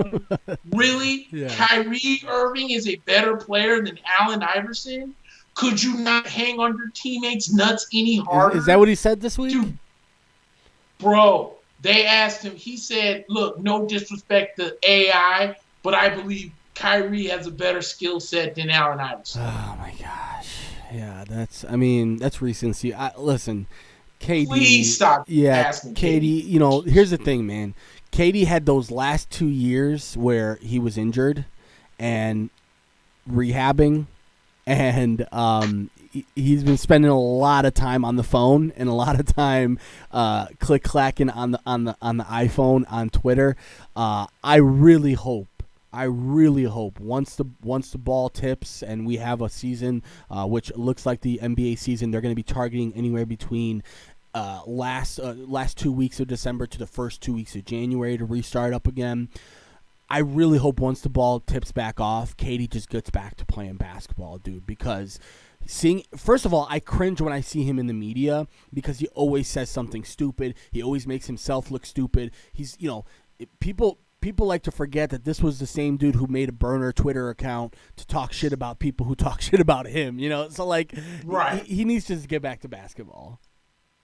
Oh, hey, speaking of which, Kevin Durant said, I don't know if it was true or not, but everyone's been questioning his rings. The fact that he left Golden State, he left Oklahoma City to go to Golden State. And then he said something along the lines of how his 2 rings should be along the same mindset of or either on the same level or higher level than what LeBron James did. And I was like, dude, again, stop talking to Kevin Durant.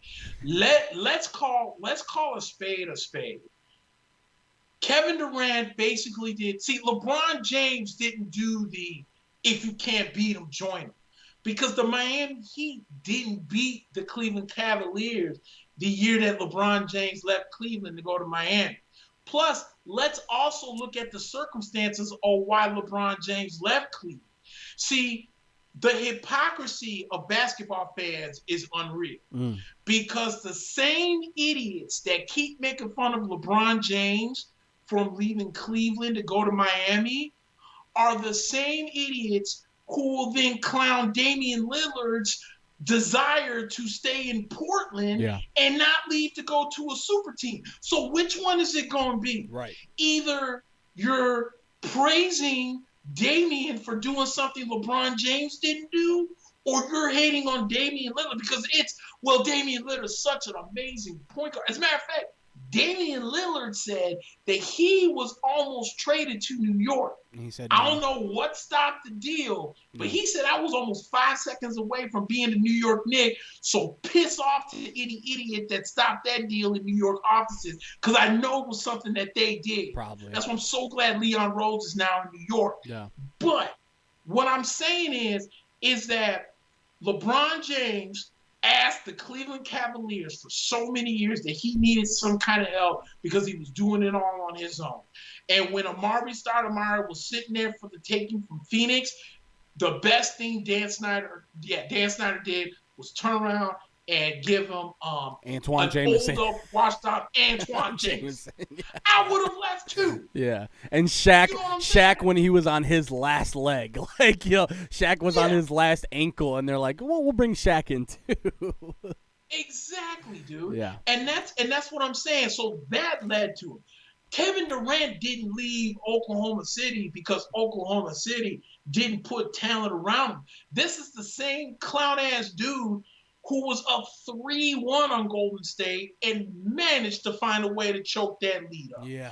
That's not the same. But if you want to talk about, because the theme of the show has always been quality over quantity, that ring that LeBron James won in 2016 will take a huge shit on any ring that Kevin Durant has done for the simple fact of if LeBron James did not block Andre Iguodala, LeBron James would have never won a championship in Cleveland because Kyrie Irving does not have a chance to shoot that three if LeBron James did not give up on that play. That block he did on Andre Iguodala will be one of the greatest plays in NBA history because that play led up to a three for Kyrie Irving. So Kevin Durant could go blow it out of his ass with that nonsense. You're a great basketball player, but do not try to sit here and compare your two rings because you couldn't beat the Golden State Warriors, so you decided to join the Golden State Warriors. It's more of a bitch move than LeBron James noticing that in the prime of his career that he would rather go to and leave Cleveland because they would do nothing to help him out. Kevin Durant should really be quiet, and I really think that, again, the hypocrisy of fans, it is unreal. Because I swear to God, we talk out of both sides of our neck. Yeah. Oh, my God, why Damian want to stay in Portland for so long? You're wasting your talents. But about 10 years ago, oh, my God, LeBron James is such a bitch for leaving Cleveland. Why don't you stick it out? Yeah, it's amazing how the narrative changes when KD joined Brooklyn and everybody was like, oh my God, KD, what a great decision. Like, yeah, you can now make your own path. I mean, listen, dude, if it wasn't obvious before, there's something about Kevin Durant that makes me think that this guy might be has the thinnest skin of any pro athlete I have ever seen. I think it legitimately bothers him that LeBron is still having success. I think he's really, really upset right now after LeBron won this year. I think his name went from 2 years ago being over LeBron in some people's minds to now he's not even in the conversation. So right. You know, I think to me that's a sign of somebody who's got some really thin skin and a guy who is constantly talking about other teams and other media and I like how he was like, haha, yeah, that video of me and Kyrie in All-Star Weekend a couple years ago, you guys were right. We were talking about joining teams. It's like, you guys are so fucking petty and just, you know what, dude, go ahead, do your thing. Good luck in Brooklyn, but, don't ever try and come to me with the conversation of KD is going to create his own path in Brooklyn and he's going to surpass LeBron. Listen, anything short of 3 straight championships in Brooklyn, we can't even have that conversation. I know that's right. And I hope, because everyone's crowning the Brooklyn Nets as really are. The NBA champions next year because KD is coming back and he's coming back with a vengeance. And shut up. And at least the East too. That's what bothers me. They're like automatically the team that wins the East. From what? Right. Because if Giannis and not so Giannis, but if the Milwaukee Bucks find a way to get Chris Paul, that's gonna be tough. Brooklyn is not the favorites. No. They're not. Yeah. Milwaukee need to trade. They need to go ahead and pull that trigger. They're another team. What are you hanging on the first round picks for? You don't need them. No. You really think that getting that? Do you honestly think that when the Bulls were winning championships, they could have given a rat's ass who they were drafting at 29 and 30? No. Hell no. And you know what? If you get somebody good, yeah, and if you get somebody good there, more power to you. But you know what? I got Chris Paul out of this, so go ahead, take my 29th overall pick. I'll give that to you. Exactly. All right. Well, there's going to be a lot to talk about here over the next couple of weeks because, basically now football's the only thing that's left between now and, December, if we're lucky. Damn near, dude. Maybe January if again. Oh, hey, speaking of which, did you see that the NBA was talking about they'll lose almost $1 billion if the season doesn't start until January? Dude, what do you want everybody to do? And also, do you want people to cry for you? Like that's the thing that really bothers me is that billionaires in this country have the audacity to go to people like us and go, I'm going to lose $1 billion. Like Jerry Reinsdorf talking about how much money he lost with the White Sox. I don't give a rat's ass how much you've lost with the White Sox and the Bulls. Quite frankly, dude, I hope you lose more so you sell the teams. That's what I'm going to say right now. So the crocodile tears for the NBA, and I saw somebody, I forgot who it was on ESPN, who was like, the league losing this much money is bad for basketball. According to who? According to what? like, do you think that I really care that Jerry Reinsdorf isn't going to be able to buy that lake house in the Hamptons this year? I'm going to have to sell my lake house this year. What am I going to do? I don't care, dude. And same thing with the NFL. The NFL now is going to they said now, they're going to calculate what they think they've lost, but they think they've lost more than any other league and any other sporting event and this and this and that. Go right ahead, dude. I get it. You don't have fans in the stadium. Quite frankly, dude, I really don't care. And you know what, Nick? Even more so. In a time where close to 30 million people are unemployed, minimum wage hasn't changed in like 20 years. People are out there working 3 jobs just to try and keep their lights on. NBA fans are scrapping their last dollars to try and buy NBA tickets and merchandise. And the best thing the NBA has to say is, well, we lost $1 billion, so, I mean, it sucks for us, too. No, it doesn't. It doesn't. Trust me. Right. I'm with you 100% on that. I read that, and I kind of laughed to myself because I'm just like, dude, what are you guys complaining about? And what do you want us to do? Did you think that the season was going to end? Did you think the season was going to end like late September? And all of a sudden, all right, guys, we got to get right back on schedule because we can't go till January. You can rest on these nuts. We need to get this money. Hell no. No. And Nick, think about it like this. Think about it like this, Nick. They're going to ask players that just got done playing close to, 3 months in a bubble, that, hey, thanks for your service. Thanks for doing everything that you did to keep the league afloat this year. We're going to be back in 5 weeks for training camp. What? They want training camp to start in the first week of December. That means that the offseason would be pretty much 4 weeks for teams that were in the playoffs. That's unexcusable. That is unexcusable. No, that's and for the sake of trying to save, they are desperately trying to get the season started before the holiday season to try and gain some traction and get some people watching on Christmas Day and stuff like that. But the league now is automatically thinking maybe it's going to be January, maybe it'll be Martin Luther King Day. They don't even know right now, but all I know is you're not going to get any tears out of me about losing $1 billion. You could lose another $1 billion for all I care. Swear. NBA need to stop tripping because you really, dude, if you think you're going to lose $1 billion if you start in January, it could be even more than that because at that point it's still NFL playoffs. No one cares about you. Yeah. You're almost better off, believe it or not. I'm all for them trying to play the 72-game schedule because then that will end the season like around June so they can get right back onto schedule. But at the same time, too, dude, it's like, are you really trying to go head-to-head with the NFL right now? And if you think about it, the NFL and a lot of these teams, they're now really starting to become the blueprint of getting fans back into the stands now. You're starting to slowly but surely see teams are allowing fans back in. And I'm telling you, by 2021, we'll see how the COVID works out. But by 2021, I expect everything to kind of be back up to capacity. But the NBA, I understand you're going to lose money, but is now the time to really bring that up? Was now the right time? Yeah. Timing is everything, and you drop the ball. Yeah, read the room. Time. Read the room, NBA. Read the room, bro. Right. Yeah, we're out here starving, and you guys are like, we're missing $1 billion. If you're in a room full of people who are Jewish, I don't think Hitler jokes are the greatest jokes. Exactly. Let's saying? Let's keep them out of it. So right now, you get like you just said, we're in the middle of a pandemic, and the best thing you're gonna tell us is how you're gonna lose $1 billion if you start in January.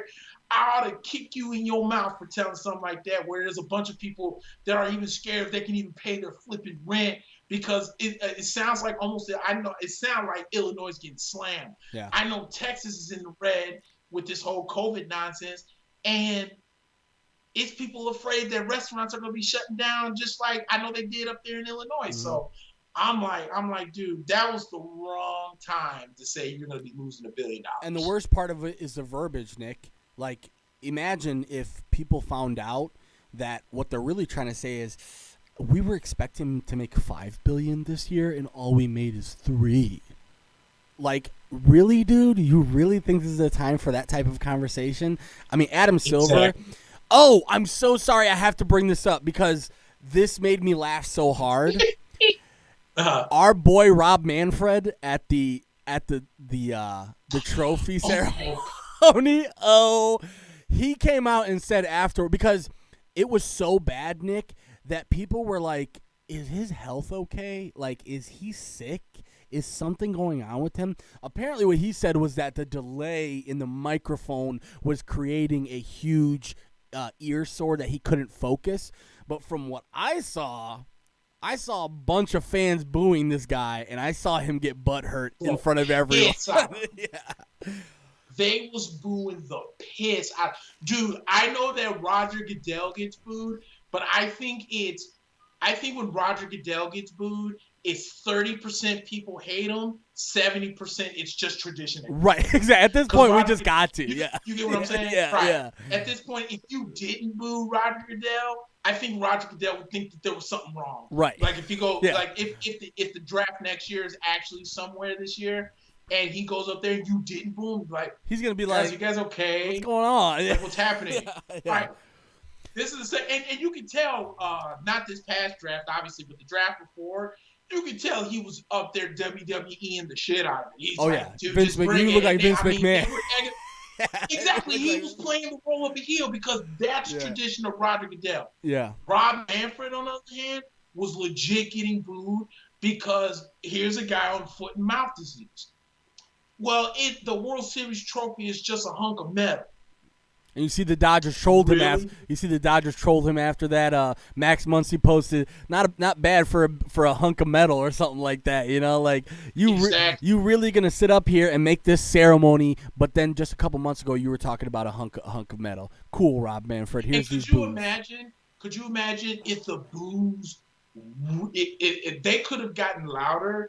If people really understood why Justin Turner was taken out in the 8th inning, you're gonna tell me that you didn't know this man was positive for COVID until now. I heard the story. Yeah. Where wherever they do the testing in Utah, his first test was inconclusive, so they ran his second test, and then it came up positive. Yeah. Something that could have easily been done before you told this man he had to come out of the game in the 8th. Everyone thought this man was hurt. And then to make it worse, and like everyone said, if you knew he was positive, why didn't you have like a car or something waiting for him? It's like, hey, dude, you got to isolate, bro. Your test came back positive.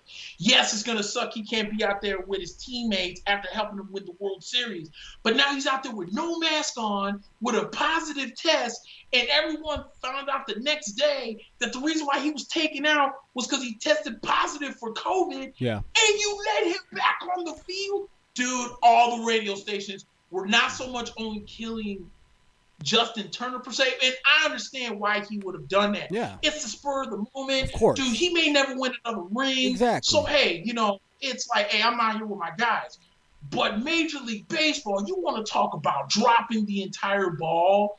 Dude, you did no protocol to tell Justin Turner, hey, we're going to need to quarantine you for 14 days. You just tested positive. Well, the MLBPA is coming out and disputing that. They're basically saying that Justin Turner disregarded everybody and just walked out onto the field. Now, here's the thing, Nick. I'm not a scientist. You're not a scientist. We're not here to talk about fucking, the science around COVID. But right. From what we know now about COVID is that being out in open air is really, it's when you're least susceptible is being outside in open air. Right. The man just spent so here's the thing that really blows me, Nick. It's not like he didn't just spend 7.5 innings out there with all of his teammates in the dugout. So the whole point of like he put his teammates at risk, the risk was already there. Okay.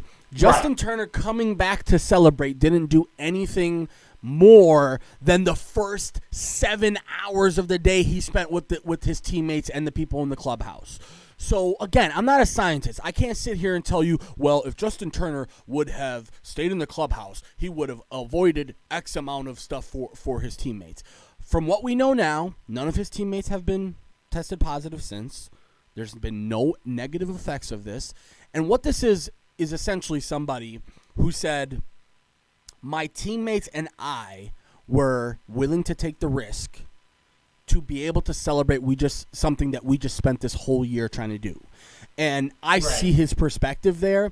But again, the MLBPA is fighting this tooth and nail because they feel like Justin did follow the protocols, but like you said, the protocols lacked. They were very lacking, and at the end of the day, I don't know what they saved by taking him out in the 8th inning. You know what I'm saying? Like, okay, He tested positive. You know that now, right? The best thing we can do when somebody tests positive is to get them care immediately to make sure that they can kick this thing, right? But in terms of, like, putting his teammates in danger by being on the field, I thought that was a stretch. And again, we're not scientists, dude. I'm not sitting here telling you that there's no way anybody would get COVID if he used to.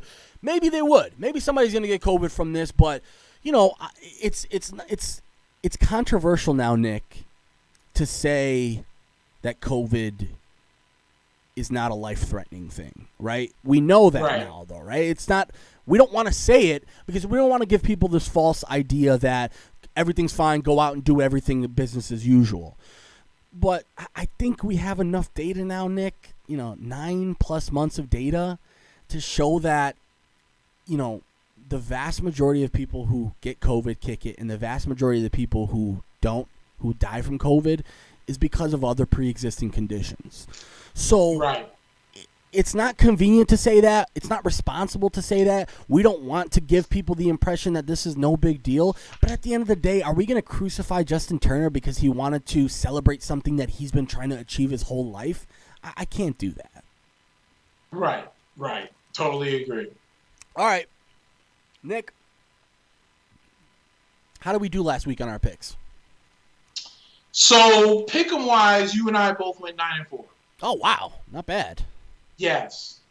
Not bad at all. So, because I thought that so I got way too excited because when I saw the Lions beat the Falcons, and I want to talk about that here in a second. And then when I saw that there was another upset I picked, it was the Steelers beating the Titans, which you called it. Pittsburgh.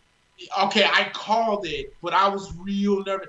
First off, you know what I took out of that game between Pittsburgh and Tennessee? I see why New England cut Stephen Gostkowski. I remember when Stephen Gostkowski was like the guy, the can't miss, the guy, fantasy kicker, first kicker to be taken around the 9th, 10th rounds, but he missed an easy 40-yard field goal. Really, Stephen? Really? So I see why they cut him. But when I came home and I looked at all the numbers and I added them up, no, we were the same. We both went 9-4, and then pick'em wise, you went 7-6, and I went 7-5-1 because the only push I had was for some reason the what's it called? The Cincinnati Bengals couldn't hold on to a lead for a flipping minute. Yeah, that's right. Yeah, I forgot about that. Oh my God, dude! And I was listening to that game on the radio. And they're like, Joe Burrow just let them down for top. Like, yes, upset city, right? The next thing I knew, I put on the Bucks-Raiders game. And then I forget who's calling the game. I think it was Kenny Albert, maybe. He goes, the Cleveland Browns just came back and beat the What? There was only a minute left. What are you guys doing? Nah, man, dude, that defense is terrible. Really, really bad. Yeah, that's why I'm like, dude, feel bad for Joe Burrow this year. That's why Carlos Dunlap was like, look, my house is up. Trade me immediately. And the Seattle Seahawks, who needed the help. Yeah.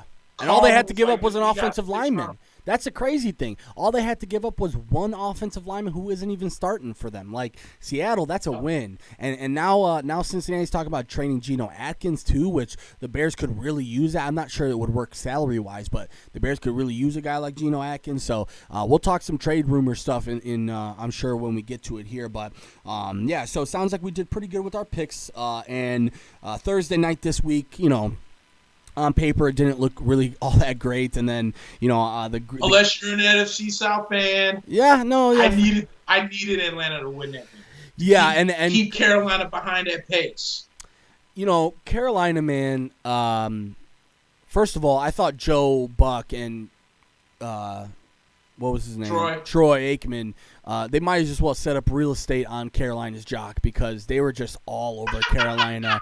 All night, and it was like, Matt Rule is, my God, what a guy Matt Rule is. Oh, Teddy Bridgewater. And really, at the end of the day, Carolina looked bad. I'm sorry, but Carolina looked bad. And there's no excuse to losing against that Atlanta team. And especially, that last drive, Teddy Bridgewater, for some reason, he's like Jameis, but doesn't get any of the flack that Jameis got about turning over the ball and making bad decisions. Like that last throw to end the game when they were on a game-winning possible drive or game-tying drive rather, and he throws it into triple coverage and gets intercepted, and everybody's like, oh man, all right, I guess that's how it goes. Nobody was like, what type of decision are you making here? Yeah, I was with you on that. And we gave so much credit, so much credit's given to the defense and the secondary. Dude, Julio Jones, who may or may not have a foot out of the door in Atlanta, went for, 7 for 137 yards. Mm-hmm. And I'm like, dude, Carolina, I thought you guys had like this really good defense with this really good secondary. And the great Julio Jones tore him up. So it was a bad game by Carolina. But, Atlanta, it was an interesting win because Atlanta, in my opinion, is a team right now that shouldn't have momentum on their back, winning momentum. In a sense of, and I thought it was a really great point that was brought up earlier in the week where Atlanta always starts off bad, but then they find this streak, and then they end up like 7-9 or 8-8. Yeah. And you're not, because remember when they drafted Julio Jones, that was a top 5 pick if I'm not mistaken. When they drafted Mike Ryan, I know for a fact that was the 3rd overall pick because Atlanta was just that bad. But since those two have been on the team, they've gone to 1 Super Bowl. But look at all their other picks since then. It's been like, I think the only top 10 pick they really had was when they got, one was Vic Beasley, if I'm not mistaken. The other one was when they got Jake Matthews. Other than that, they're always 8-8, 7-9, middle of the pack. That's true. They're not really able to get that.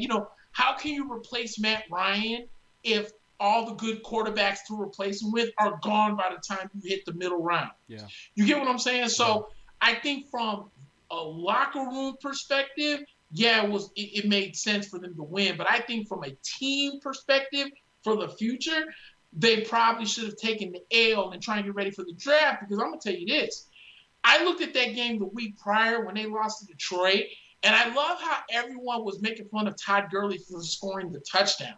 How about you dumbasses play defense for $1:15 left for a team that does not have a timeout left? Yeah. How is that Todd Gurley's fault? Like, I never understood, because, they all started with I don't know if you remember many years ago, Brian Westbrook, when he was in Philadelphia, scored a touchdown with a minute left against Tampa Bay, and then the Bucks drove down the field, and Matt Bryant kicked one of those league record or tying 63-yard field goals, and everyone killed Brian Westbrook. He's like, why would you score a touchdown with that much time left? I don't know, because I got a defense that's getting paid millions of flipping dollars to do a freaking job, and they couldn't do it. Yeah. And I thought Todd Gurley and you know that it takes a lot for me to defend the Atlanta Falcons because I think they're the biggest joke in the division right now, but for Todd Gurley to catch as much flack as he did last week, in my opinion, and especially for the media, was an absolute joke, because there was no reason why your defense, which, by the way, Raheem Morris is your former defensive coordinator, did not have your guys to realize that, here's a crazy idea. How about we keep everything in front of us for a team that has no timeouts? And you let Matt Stafford go 75 yards on you, and that's Todd Gurley's fault? No, your defense blows my ass. Hey, how about that? And here's another crazy concept, Nick. You had a chance to just let Matt. The other team has one. I believe they had they had no timeouts left. No timeouts left. Hey, Raheem Morris, all you have to do is get Matt Ryan to down the ball. You kill all the time that you want to kill. And, it's not going to be a chip-in field goal, but you'll get a 35 to 40-yard field goal that's super makeable. So I agree with you. The fact that Todd Gurley, they kept panning to Todd Gurley every fucking 5 minutes on the broadcast, Todd Gurley on the sideline again. Dude, leave the guy alone. He's not doing anything wrong. And quite frankly, Atlanta, they should know. You know what? We're a bad team right now. Maybe I'm not going to put this in my players' hands to do something. Kneel the ball down. We've got a young kicker in Younghoe Koo who does a really good job of intermediate kicks. Let's get the field goal. We're giving the ball back with 20 seconds left. Fine, they'll have no timeouts in 20 seconds. Good luck with that shit. But at the end of the day, to blame Todd Gurley for that is so childish. It's a joke, dude. Yeah. And it's funny because it's like, okay, the Lions were actually like, hey, man, he went over the line and he scored, and he did. He did, yeah. But in the heat of the moment, do you think Todd Gurley, who's clearly seeing the end zone, is thinking, damn, maybe I should go ahead and down this football because, No. Most running backs who are running the football towards the end zone find their way in the end zone. Why? Because maybe most running backs are thinking, $1:15 left. It's not like Detroit are barn burners when it comes to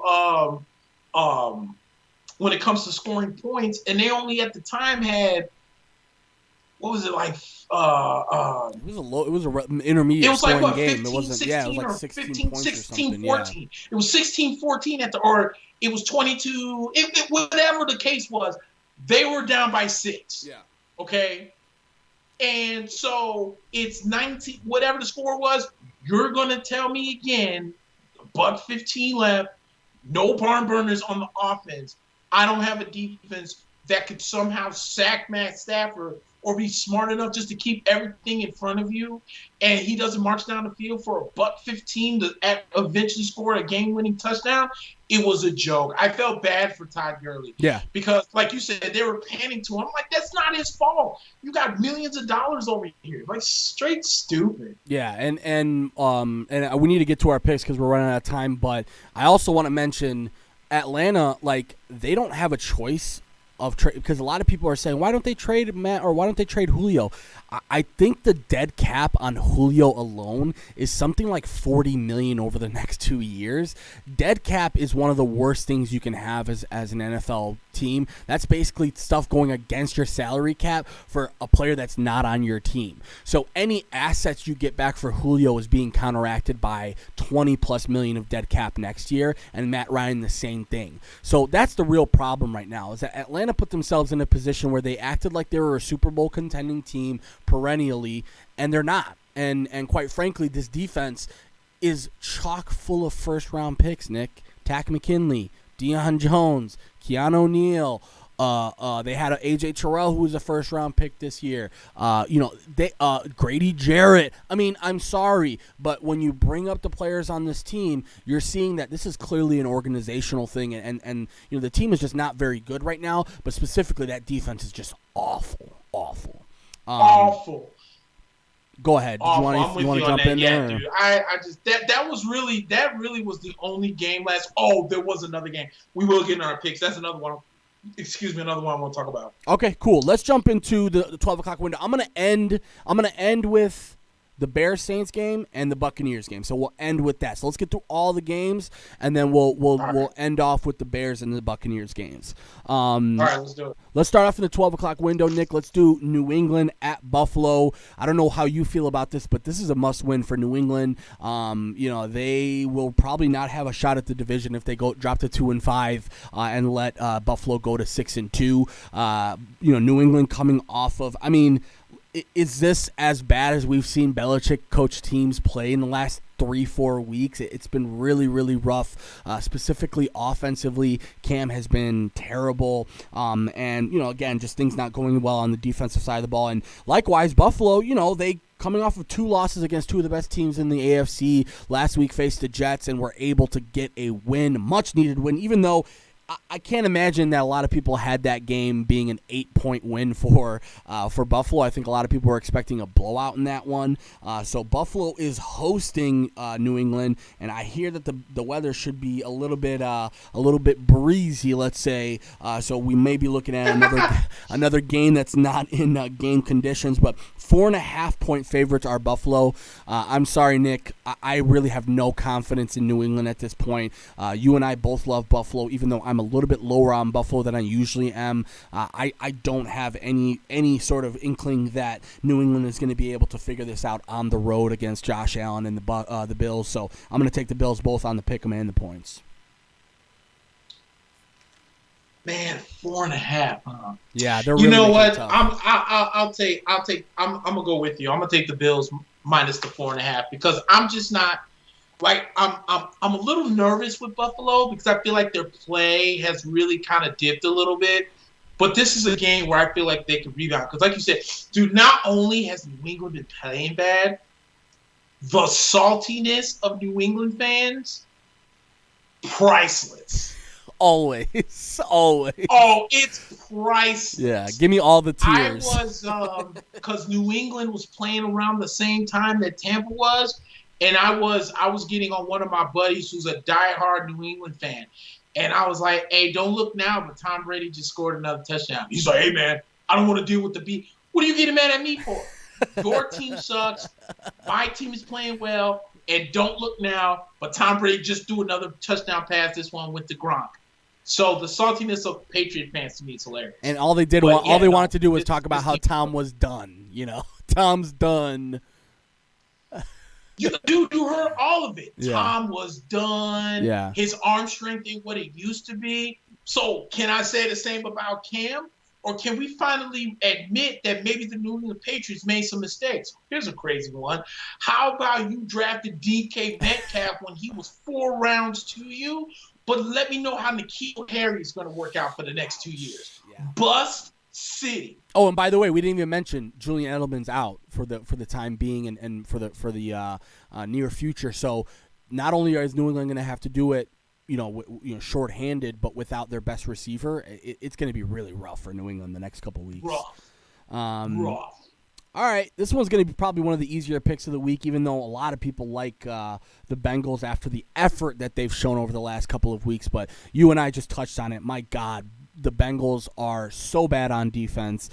They're 1-5-1. They're hosting the 5-1 Tennessee Titans. The Tennessee Titans just got their first loss of the season because Steven Gostkowski couldn't make a pretty makeable field goal. Otherwise, they would have tied that game, and who knows what happens against Pittsburgh. I'm so sorry to say to anybody who is a Cincinnati fan, but you're probably lucky you got that win against Jacksonville a couple weeks ago because looking at their schedule, it's going to be really hard for me to see another game for them where they're going to be able to make that happen. So the Bengals are 7-point dogs. So Tennessee 7-point favorites on the road. I'm going to go ahead and take Tennessee both with the points and the pick 'em.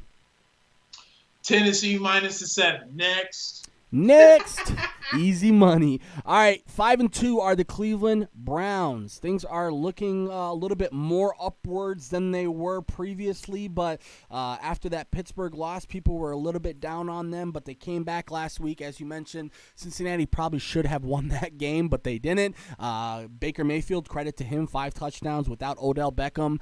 Very impressive overall game, and they're going to be hosting the Las Vegas Raiders, who started the season like gangbusters and have just had a lot of struggles recently, more recently against your Bucks, which you called pretty much, start to finish. You mentioned the fact that rushing the ball and running the ball against Tampa Bay is going to be tough. You mentioned how they're going to have to make some big plays in the passing game, and the only glimpse of hope that Oakland had in that game was after they had made some big passing plays. And let's be honest, the Buccaneers gave them a few in the secondary as well. It seemed like the Raiders kind of got out on top, and a lot of people were like, oh my God, what's going on? And next thing you know, the Buccaneers, sort of that front seven, just took over, and there was no Josh Jacobs to see. There was really nothing that you can do with that offensive line. Obviously missing Trent Brown, and most of their offensive line didn't practice that week, but no excuses there for Vegas as they dropped to 3-3 after the loss against the Bucs last week. So 5-2 Cleveland Browns, 3-3 Las Vegas Raiders. The Cleveland Browns are 2.5-point favorites. I'm going to go ahead and choose the Browns on the pick'em, but I'm going to go ahead and I really think the Raiders are going to make this tough because Cleveland's run defense is not as good as the Buccaneers. So I will go ahead and say that 2.5-point favorites is probably not enough for me for Cleveland. I think this is going to be a pretty close game, especially with no Odell Beckham for the rest of the season, Wyatt Teller, their best offensive lineman, Austin Hooper is still out, David Njoku wants to get traded. I think all signs are pointing to Cleveland probably dropping this one with the points, but I'll take Cleveland with the pick'em and Vegas with the points. I'm anxious to see how Baker Mayfield is going to play without OBJ. Yeah. There's a lot of people that think that OBJ could be an addition by subtraction. And we'll see, because first of all, there's been a lot of people that think that Jarvis Landry is actually the better wide receiver than OBJ, and there's a lot of people that think that OBJ, his diva-like mentality, has been holding Baker Mayfield back. Yeah. We're gonna see, but at the end of the day, I'll take the Browns minus the 2.5. I just don't buy Oakland's defense right now, and. For as good, I think Oakland has a top 10 offense, but their defense is low 20. And I think because I think we can see a lot of Kareem Hunt in this game, and then we can see a lot of we can see how good Baker Mayfield's going to be. So I'll take the Browns minus 2.5. Okay, and yeah, that's funny you mentioned that with OBJ because things haven't worked out in Cleveland. I think the thought process was he's going to go to Cleveland. Jarvis Landry's going to be able to control the diva-ness, and they're going to be able to make things happen. And quite frankly, all we've seen is that OBJ really is boom or bust, and that's the last thing you want out of a wide receiver. The best thing you can have is consistency. Right. One of the reasons why I think Julio Jones is one of the best players or best wide receivers in the league perennially is because you know what you're going to get. If you throw him the ball, you're going to get the 7 catches for 100 yards guaranteed as long as you're hitting him on his routes. And you can't say the same about guys like OBJ. Can't say the same about other guys, like Michael Thomas. And even like we're seeing it with Mike Evans this year, right? It's like Mike Evans got paid like the number 1 wide receiver that he is. But quite frankly, the drops have killed him. The inability to get separation has killed him, but also, Brady's spreading the ball around now too, right? It's not just like, okay, let me throw to my number 1 receiver like it is in New Orleans or some of these other teams. So we're starting to see that consistency is super huge with wide receivers, and Odell's one of the least consistent guys when it comes to that. 100%. Awesome. All right, let's jump to Detroit. Detroit is pretty high. Detroit is pretty high off of three wins in the last 4 weeks, and almost, Nick, probably should have beat New Orleans in New Orleans, or I'm sorry, in when they played New Orleans. No. So 3-3 are Detroit. They beat the Falcons. They beat the Jacksonville Jaguars, and they beat Arizona.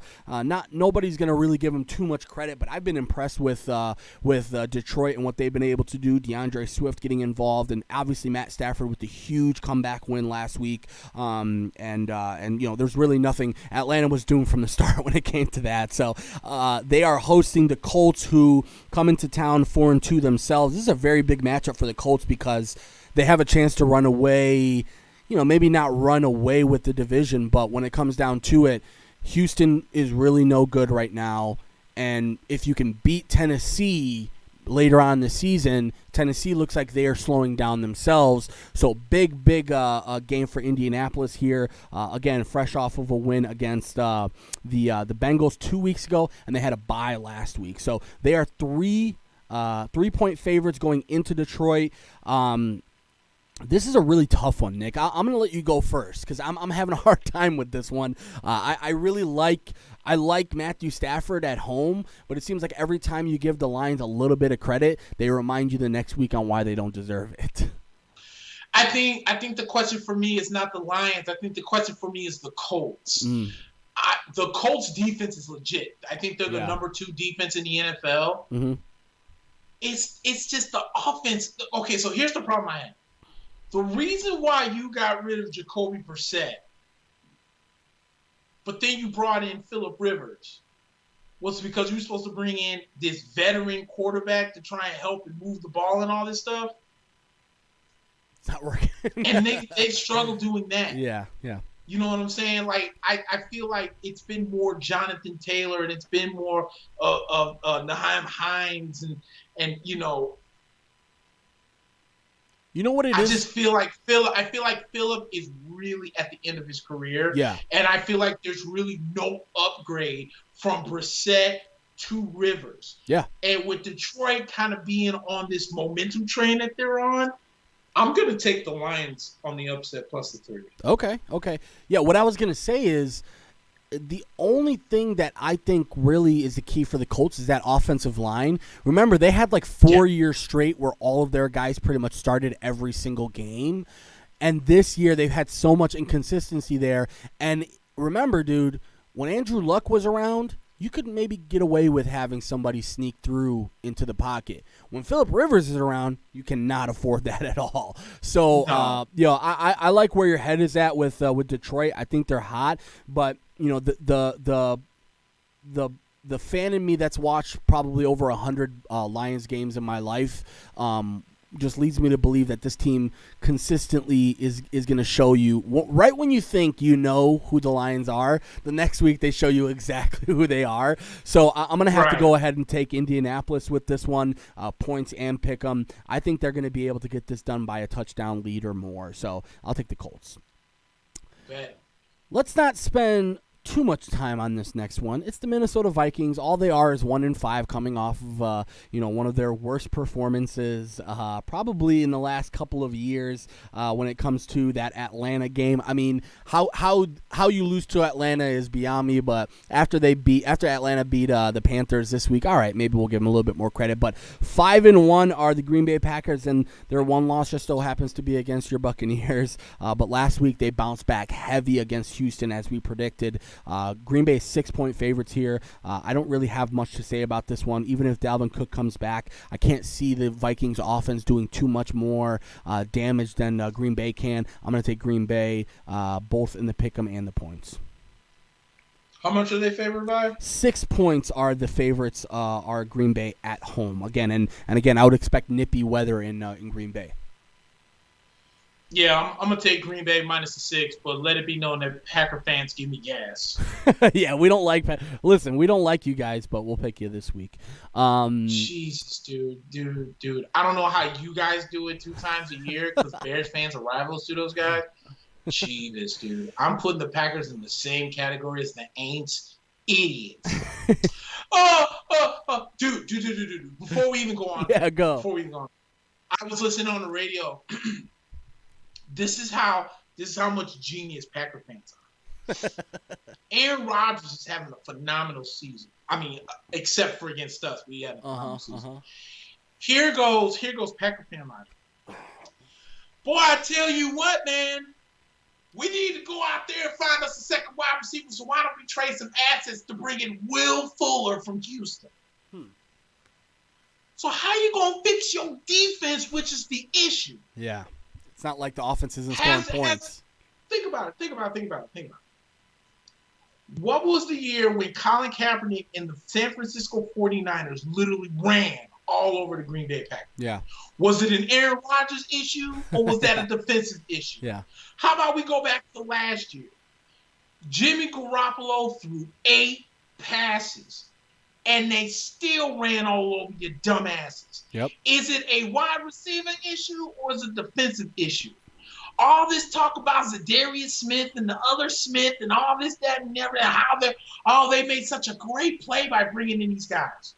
Well, in the game against Tampa, you want to know how many times Zadarius Smith even breathed on Tom Brady? 0. Yeah. If Green Bay does not somehow fix that linebacker core or needs to put somebody up in the middle, dude, all the wide receivers in the world won't mean jack if you can't stop anybody. But please, trade a 3rd-round draft pick to Houston for Will Fuller because that's the issue. Idiots, bro. Yeah. Idiots. And Houston is praying they take that, too. Houston is hoping and praying that they are like, please give us a 3rd-round pick. We will take that, and we'll drive him to the airport ourselves. Idiots. All right. I mean, listen. Sit right on the same bus with those idiots. At the end of the day, though, and we'll talk about this with the Bears because this is what really bothers me is you can't criticize a team if they have a good record.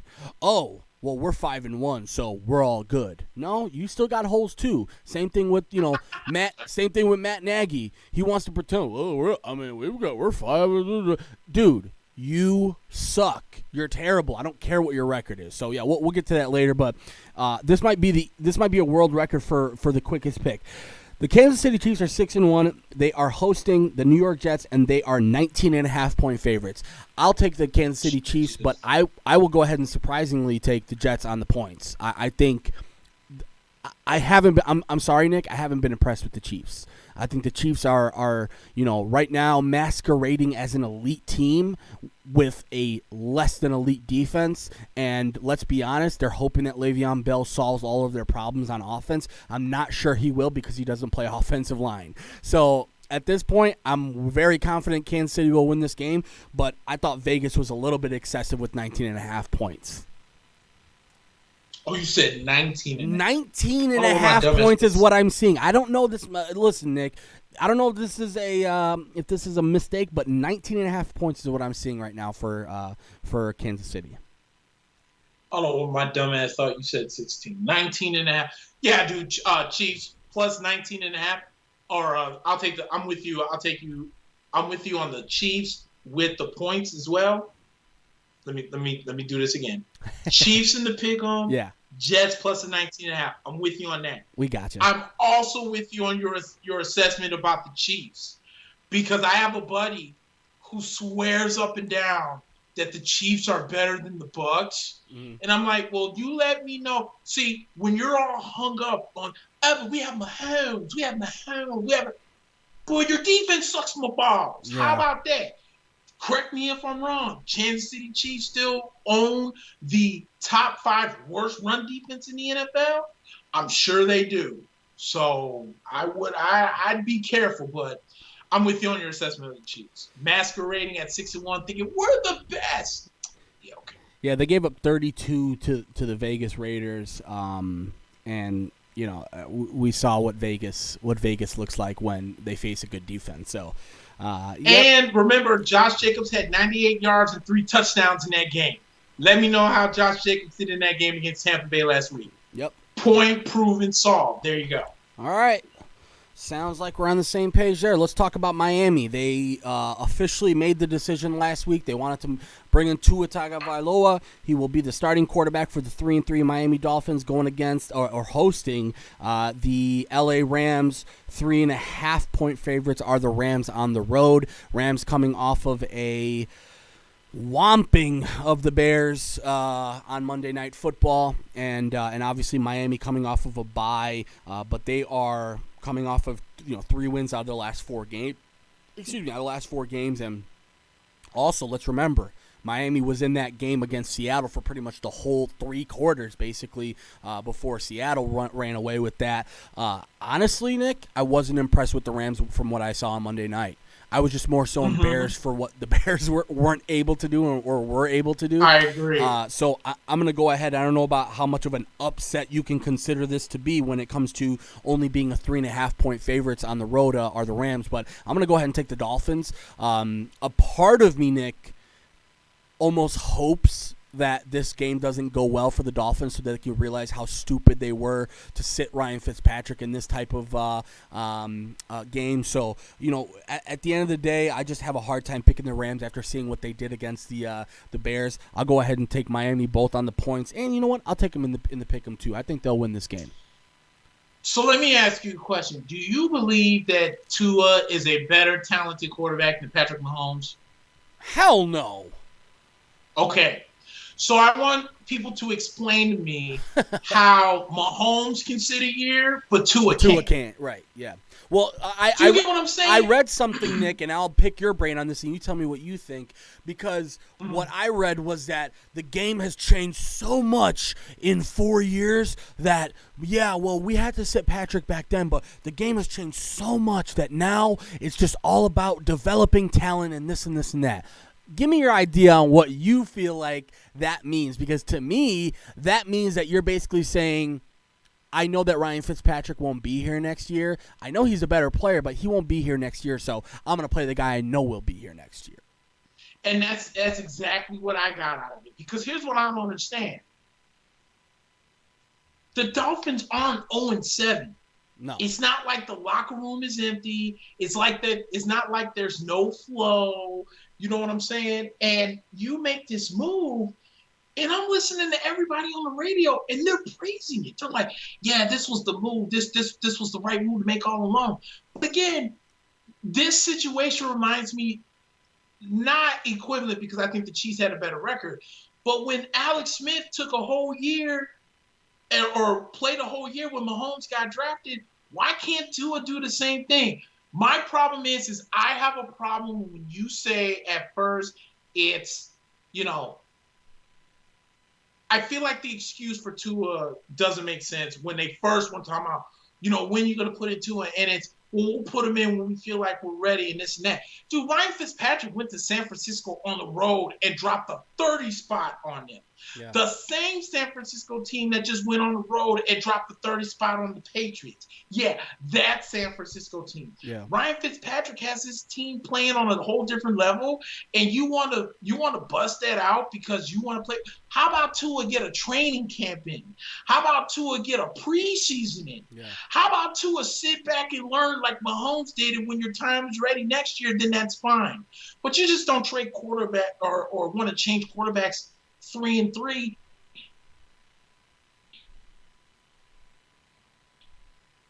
You broke up on us there, Nick. I don't know if we're getting some technical difficulties with your stream. Oh, you're back. Am I, dude? It's this. You're back. No, you're good. It's this ridiculous. Back to breaking up on us. We'll give you a second here to reconnect, but are you there, Nick? Yeah, we're going through some technical difficulties right now, but we'll give it a second. I think Nick's internet's just trying to catch up to all of our talking here. I think you're back, Nick. Am I? You are, sir. I can hear you just fine now. All right, there we go. All right. But what I was saying before this Comcast fast internet decided right. to Thanks, Comcast. Yeah. do its job. Yeah. What was I saying? Oh, I was just saying, like, I thought it was funny when people were like, "Oh, well, Ryan," like when Ryan Fitzpatrick was very upset about it, and everyone was like, "Well, they should have known it was coming." Yeah, next year. Or you know what? I mean, I may be wrong about this, but I think Alex Smith played 15 games the year that and then Mahomes started that last game. That's fine. You want to start him for the last 3 games of the season, go for it. But you're 3-3 in the midst of a division where it's very winnable at this point, Nick. The division favorites, you know what? We wouldn't even say favorites, but the king of the division the last 10 years is down in the dumps. The fourth team in the division is as bad as it gets, and you are right now neck and neck with Buffalo. So I just think it's, to me, it reeks of a team that says maybe we shouldn't be too good this year because we really don't benefit out of it. I'm not saying they're tanking on purpose or anything along those lines, but if you mean to tell me that you think that Tua is going to be so much better than Ryan Fitzpatrick on his first ever start, we'll see. Yeah, but I'm taking the Dolphins plus 3.5. Okay, so you got him picking and points. Yep. All right. Okay, cool. Great minds think alike. Let's do the last 12 o'clock window game, Nick. Probably the matchup of the week. The Baltimore Ravens hosting the Pittsburgh Steelers. Pittsburgh coming off of, impressive first half against the Titans. Not so impressive second half, but they escape with the win. They are they the only undefeated team left? They are the only last team standing, bro. Last team standing, and quite frankly, everything's coming up golden for them. I mean, they're used to having injuries by this time of the year. They don't. James Conner looks good. Ben Roethlisberger looks good. They look so good at wide receiver that the guy that was supposed to be their number one receiver, eventually Chase Claypool, basically did nothing this week because Deontay Johnson came back and had a tremendous game. They still have James Washington. They still have Juju. They still have Chase Claypool. And we talked about James Conner and what he's able to do. And you and I have spoken about this before. Baltimore has not been all that impressive this year. They're winning games because they have a really solid head coach who can win them games. But they are 4-point favorites at home, which I'm surprised to see. I know that Baltimore plays well at home, but, man, you're really giving a lot of respect to a Baltimore defense that maybe hasn't earned it quite yet because it's been all offense for Baltimore, and they've really relied on Lamar and the offense to really just weighing down games. And let's also remember, they haven't had a good running game this year. I think if you take out Lamar's yardage as far as rushing is concerned, they're one of the bottom 10 rushing teams in the league. So I really have a hard time picking Baltimore in this game, even though I think Lamar wants to have a statement game this week. I think what he wants to show is, he has a chance to beat the only undefeated team left in the league, beat them, and possibly, move the team into first place. This is a really big game for Baltimore, but I like Pittsburgh's defense. I think I've picked against Pittsburgh 3 out of the last 4 weeks. I'm not going to make that mistake again because this defense really shut me up. And I was worried about the offense last week, and the offense went ahead and shut me up as well because Tennessee's defense is not a slouch, and they still did pretty good against them in the first half. Like I said, second half, maybe they took the foot off the gas a little bit. So regardless of Baltimore being 4-point favorites in this one, I like Pittsburgh both on the points and the win here. I think Pittsburgh defense is going to be put to the test. Remember, they lost Devin Bush 2 weeks ago, and I feel like John Harbaugh knows that. And that was a big loss for them. So I feel something tells me that I want to pick Pittsburgh, but I don't trust Ben Roethlisberger, especially the way he had that second half. And I want to choose the Ravens, but I don't trust Lamar throwing the ball. Now, running the ball is one thing, but throwing the ball is another thing. And they just paid their left tackle, Stanley, to a $100 million contract extension over the next 5 years. And they'll probably have to do it. They'll probably have to do it for Brown, too, on their right tackle. They'll probably have to do it for Orlando Brown another year or two as well. Right. Yeah. Right. But I really like the Ravens in this at home. I think the running game comes out blazing. Oh. And you're going to see the holes because think about it. If Lamar can't throw but is able to run, then guys like Minka Fitzpatrick and some of this talented secondary, I mean, they're useless.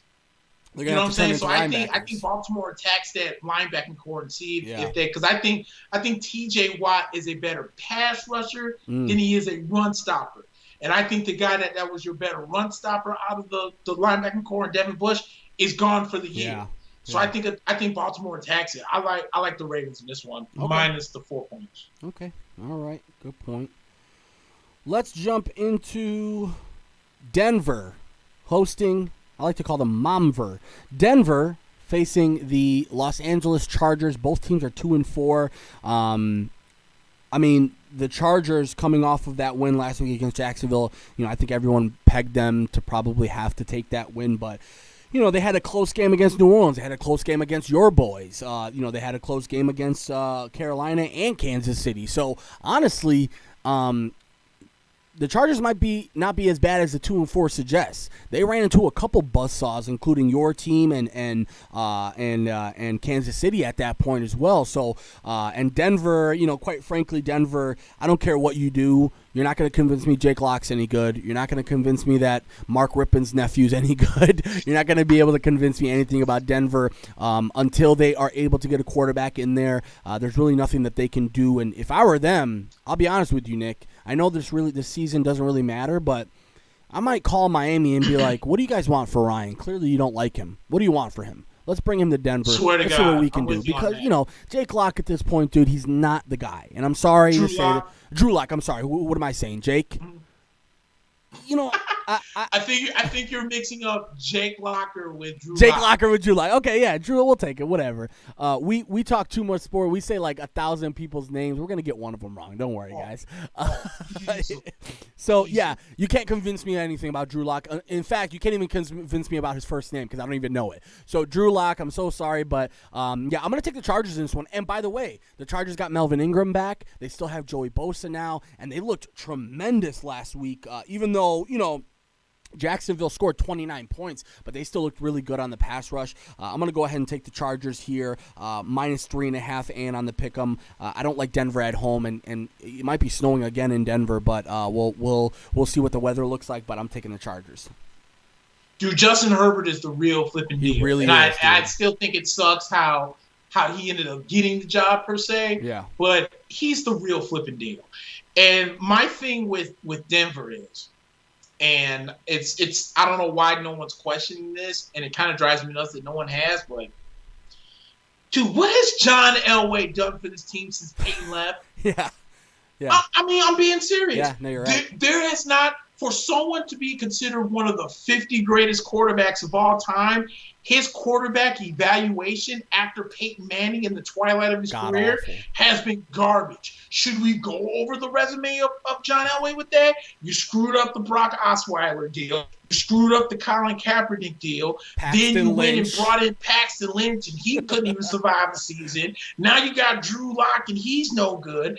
Then you brought in, what's the kid, Trevor Siemian. You try to convince everyone that this great Harvard graduate was going to be so good because he learned under Peyton Manning. That was a bust. So what in John Elway's great GM career? I mean, they're struggling again. And I thought Colin Cowherd made a really good point. You got Mahomes 2 times a year. You're going to have Herbert 2 times a year. And for what it's worth, you got Derek Carr 2 times a year. So who does Denver going to go out with? Drew Lock? Am I scared? Am I going to be afraid with Drew Lock as the starting quarterback? Dude, at some point, someone needs to grow a set of balls and tell John Elway, look, man, I know you won 2 Super Bowls here as a player, but you suck my balls as a GM. Either get it right or we're going to have to let you go. Yeah. I know if I was the owner of the Broncos, my foot would be in his ass. Because there ain't no way this team, with some of the good pieces they got, should be this bad. No way. No way. All right. It seems like both of us like the Chargers in that one. Oh yeah, and I like the Chargers -3.5. Okay, all that talking. Cool. We will take that. All right, this is another pretty good matchup of the week, but depends on which 49ers team decides to show up. But the 5-1 Seattle Seahawks, after finally falling the first time of the year on Sunday Night Football. Probably should have won that game. The defense, obviously, you and I both said it. This defense sucks. And without Jamal Adams, they're even worse, and it's going to be really bad for them until they're able to figure out some stopgaps. I think they're a team that has to be more active. You mentioned Carlos Dunlap. They traded B.J. Finney for Carlos Dunlap. That should help them up front. They need linebacker help. For a guy, Bobby Wagner, who's a 99 in Madden, I'm not sure what I'm watching in this guy. He's a 69 in real life. 69 out of a 99. Yeah, no. Tell me about it, dude. I was thinking the same thing. I'm like, what has Bobby Wagner done that this man deserves a 99 in Madden? Am I missing something? Hey, I don't mean to get off subject. No. You know who I think will be a 99 next year on Madden? Let Devin White in Tampa Bay keep playing the way he has this year. Yeah. I bet you that 99 coming his way.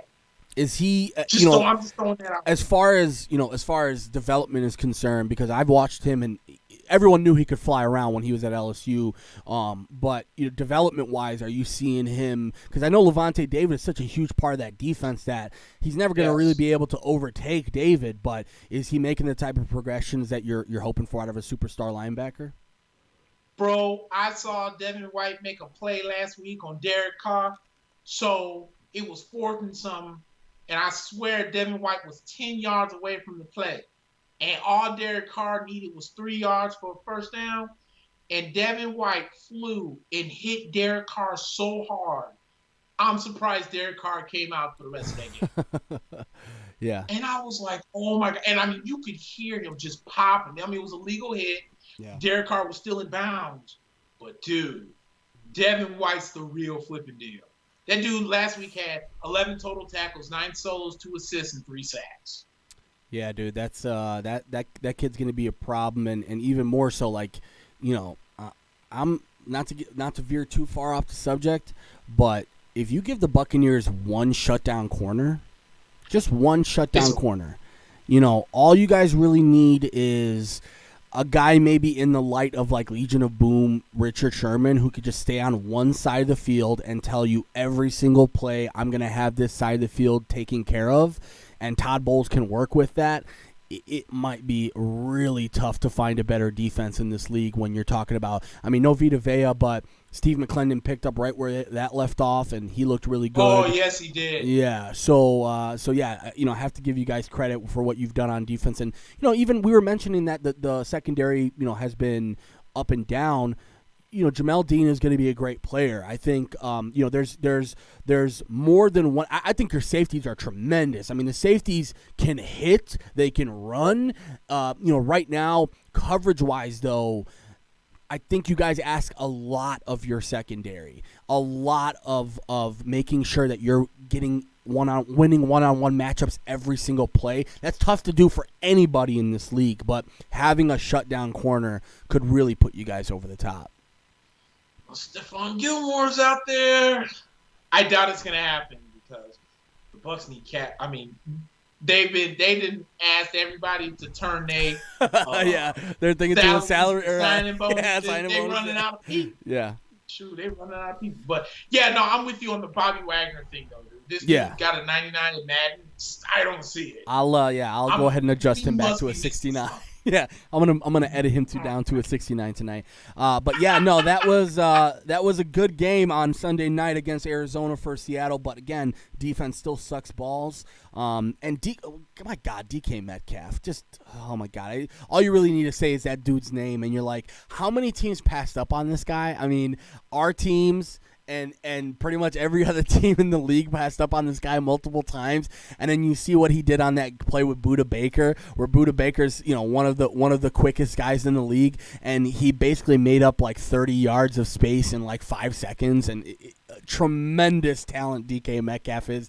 Can't even move on without saying that. But San Francisco 4-3, and San Francisco saved their season the last couple of weeks, I think, Nick, because you start off the season 2-3. And especially after that loss against Miami, where we both came back to the show and went, what the hell just happened? Robert Saleh did a tremendous job of getting things back together. They're still missing Nick Bosa. They're still missing, Richard Sherman. Still missing Quan Alexander in the middle as well. But they've won two games against two pretty good teams. I mean, New England, we don't think they're the best, but New England's a good enough team. And when you beat them 33-6, that's a big statement for San Francisco. And then the Rams, obviously, we talked about them. They're not the best team, but I think they handily beat the Rams when nobody was expecting them to. So I like Seattle in this one, even though San Francisco has taken their game to the next level. I don't trust Jimmy still, Nick. I just don't have any trust that Jimmy Garoppolo is going to be the guy that can carry them. Let's remember, they don't have Mostert.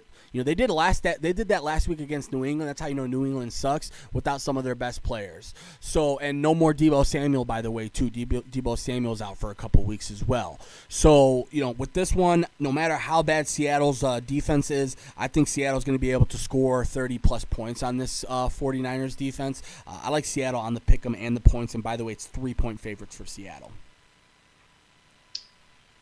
Taking San Francisco plus the 3. I like everything you said and then especially towards the end. Seattle could put up 30-something points on the 49ers. The 49ers are going to find some way to put up 40-something points on Seattle. That defense is still terrible. Now, I know Jamal Adams is supposed to come back this week. Yeah. And, what impact is Carlos Dunlap really going to do in his first game against Seattle?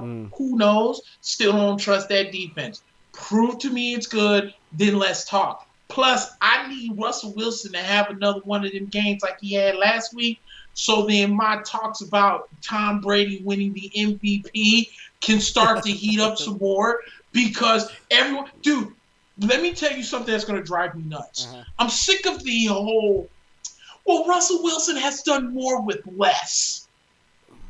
How is that Tom Brady's fault that Tom Brady went to a team with weapons? Yeah. You get what I'm saying? Yeah. Am I supposed to, okay, I can reward, because let's not act like DK Metcalf is not a monster at wide receiver.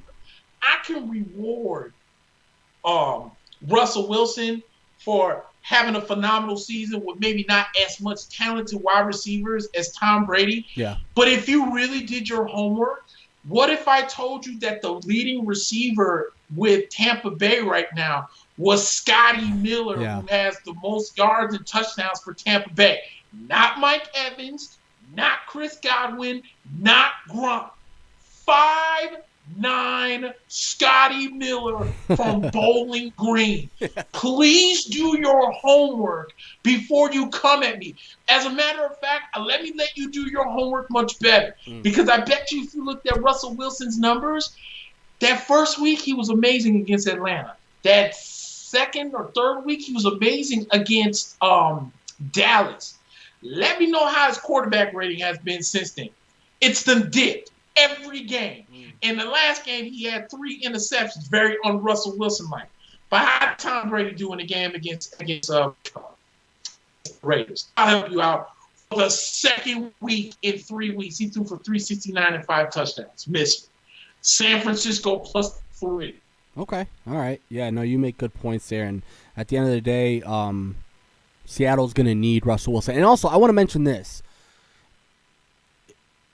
I still get bothered by people who take the title most valuable player literally, because I think what they say is valuable in that scenario means how valuable are you to your team? Meaning, if I took you off your team, would your team be?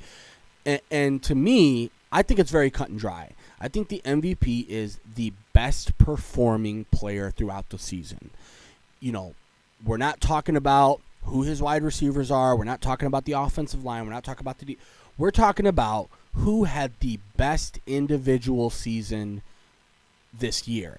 I'm not saying that's what I want the trophy to be. I'm saying that consistently we have seen the MVP trophy go to the best player, not necessarily the most valuable player, because we know that having value and being the most valuable player is different than being the best overall player that year. So people need to get off of that verbiage of valuable, right? We're talking about who has had the best season of anybody available. And Russell's in there. Tom Brady's in there. You know, I think when it's all said and done, I think Patrick will jump back into that conversation. I'm with you on that. So you know, we have a lot of season to go, but I think we tend to have recency bias in sports in general. We tend to think that everything that's happened lately is the greatest thing that's ever happened. And I think when we saw Seattle do what they did and Russell do what they did, I don't think anybody could fathom anybody being able to do anything better than that. And I think we're jumping the gun a little bit. I think you'll start to see, like I said, Tom will be in there. You'll start to see Patrick in there. And I think Lamar will jump in there eventually too. Let me ask you this question. When Tom Brady threw 56 touchdown passes, 25 of them went to Randy Moss. Who was more valuable? Does Tom Brady have that amazing season if Randy Moss isn't there? Yeah. You get what I'm saying? Right. If we're talking about valuable, you might say that even Moss was more valuable because he had half of the touchdowns or almost, you know, more than half of the total touchdowns than Brady did. So, you know, that's where the verbiage of valuable gets lost, right? We're talking about who's having the best season individually to date. Exactly. Yeah. That's why. Well, I'm about to be a hypocrite because I get so mad when Mike Trout's name always comes up for MVP. Yeah. Piss off, dude. This man comes out, hits 40 home runs, but the Angels can't win 60 games. Meanwhile, I got DJ LeMahieu that's breaking all records as a leadoff hitter, and he finishes third over Mike Trout. Piss off. And for the record, I think baseball actually does choose the MVP based on value, right? Meaning not the best season doesn't always win every single year. We've seen that with DJ LeMahieu. We've seen that with other guys in the past. So I think that's what makes it different between NFL and MLB. Because let's remember, MLB uses a lot of those advanced like WAR statistics, B-WAR, and all these different statistics, which show that Mike Trout is above and beyond more valuable than anybody else. But in the NFL, it's a completely different ball game. We're talking about who's having the best individual season right now. I don't care who your teammates are. I don't care what your win above replacement is. I don't care how many, base, whatever. We just want to see who has the best season. So for what it's worth, I don't think you're being like hypocritical or anything. I just think that the goalposts constantly are moving in the MLB, and whereas the NFL, it's just every single year we know whoever has the best individual season is going to win MVP. And that's why last year, that's why Lamar won over Patrick in years past. Not because Lamar is more valuable to his team or da-da-da-da-da. It's more so that he had such a crazy individual season. It's hard not to give the guy the MVP trophy when you gave it to him. So, right. Yeah, we'll see. There's still a lot of season left, but I agree with you. I think it was such a runaway race the first 4 or 5 weeks for Russell that people are having a hard time understanding that there's other people catching up, including Brady, including Patrick Mahomes, and there's a couple other guys. Aaron Rodgers, and like I said, I think Lamar, when it's all said and done, will throw his name in that hat as well. Yep. All right, let's talk Sunday Night Football. The best division in football, the NFC East. 2-5, 2-5 Cowboys against the first place 2-4-1 Eagles. It's the fight for first place on Sunday Night Football, baby. A 3-5. Okay. Let me know I'm gonna put my pick down right now. Okay. Let me know how much the Eagles are favored by. The Eagles are favored by 11 points at home. No Andy Dalton. I think that has something to do with it. Obviously, Andy Dalton took a vicious hit last week. And Nick, I'm not the type of guy to be like a meathead, like a lot of these NFL fans. But I will say, I looked at the reaction of the Cowboys teammates and the lack of reaction, I should say, and I went, really? You're gonna let somebody do that to your teammate? And you're not gonna do a thing about it?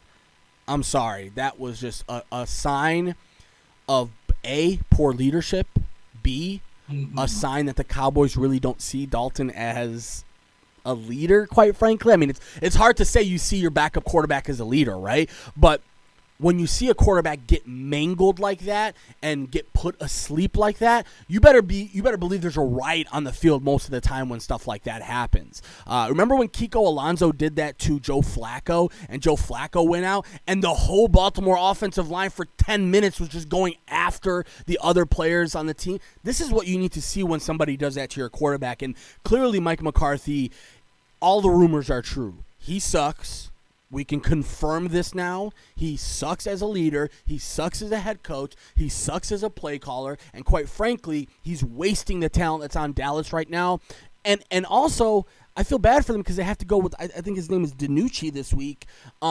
They're not prepared for these types of situations right now. I heard Cooper Rush is going to be back, but he will not be starting. So I'm sorry, as bad as Philadelphia has looked, and Philadelphia is mangled by injuries themselves. I like Philadelphia in this one, especially after with no Andy Dalton. I would be very careful though. If you're a bettor, I'd be very careful with Philadelphia because Philadelphia hasn't proven that they're good enough to be given the benefit of the doubt yet on defense. So I would be very careful if you're expecting the Eagles to win by more than 11. But I think it's safe in this case with no Andy Dalton. I will safely take them on the pick'em. Not so safely, I'll still take them on the points. Yeah, and here's the thing about Dallas that drives me crazy because I said it on my Facebook earlier in the week where I was like, I don't understand what Jerry Jones is doing. Your defense is trash. Yeah. So I'm going to cut Dontari Poe and I'm going to cut Worley. Yeah. And Dallas Cowboy fans are coming to me saying, well, they weren't doing anything anyway. Really? So, okay. I thought this was a good point. If Steve Wilkes couldn't survive one after 1 year with Arizona, Jerry Jones has to do a couple things. First of all, Jerry Jones needs to just sign checks. Yeah, exactly. That's all he needs to do. And get his son out of it too. Stephen Jones too. You get back in the office, Stephen Jones. You're not a football evaluator. No, you're not a football evaluator. This team is garbage all around. Everyone was like, feed Zeke, feed Zeke, feed Zeke. In the game against Arizona, they fed him and he coughed the ball up twice. Yeah, and he was. So we're gonna keep filling. And I'll be honest with you, Nick. When somebody who is arguably the best player left on this team fumbles twice and then shows the type of body language and the type of effort he did for the rest of the game, the rest of the team sees that. And quite frankly, the offensive line sees that. They're a patchwork offensive line this year. They don't have the same offensive line they're used to. And let's be honest, Nick, most of the teams left in the NFL right now who are really good have at least 3 really good linemen on their team. At least 3 really good linemen.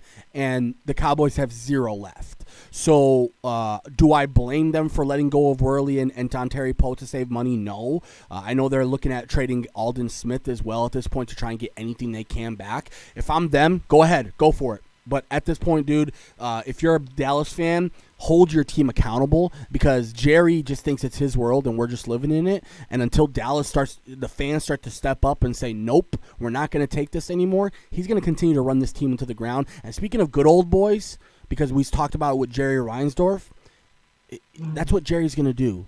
He's going to go back to the well. He's going to make another Bill Parcells type hire. He's going to find somebody who's a yes man, who's coached in the league before, just like he did with McCarthy.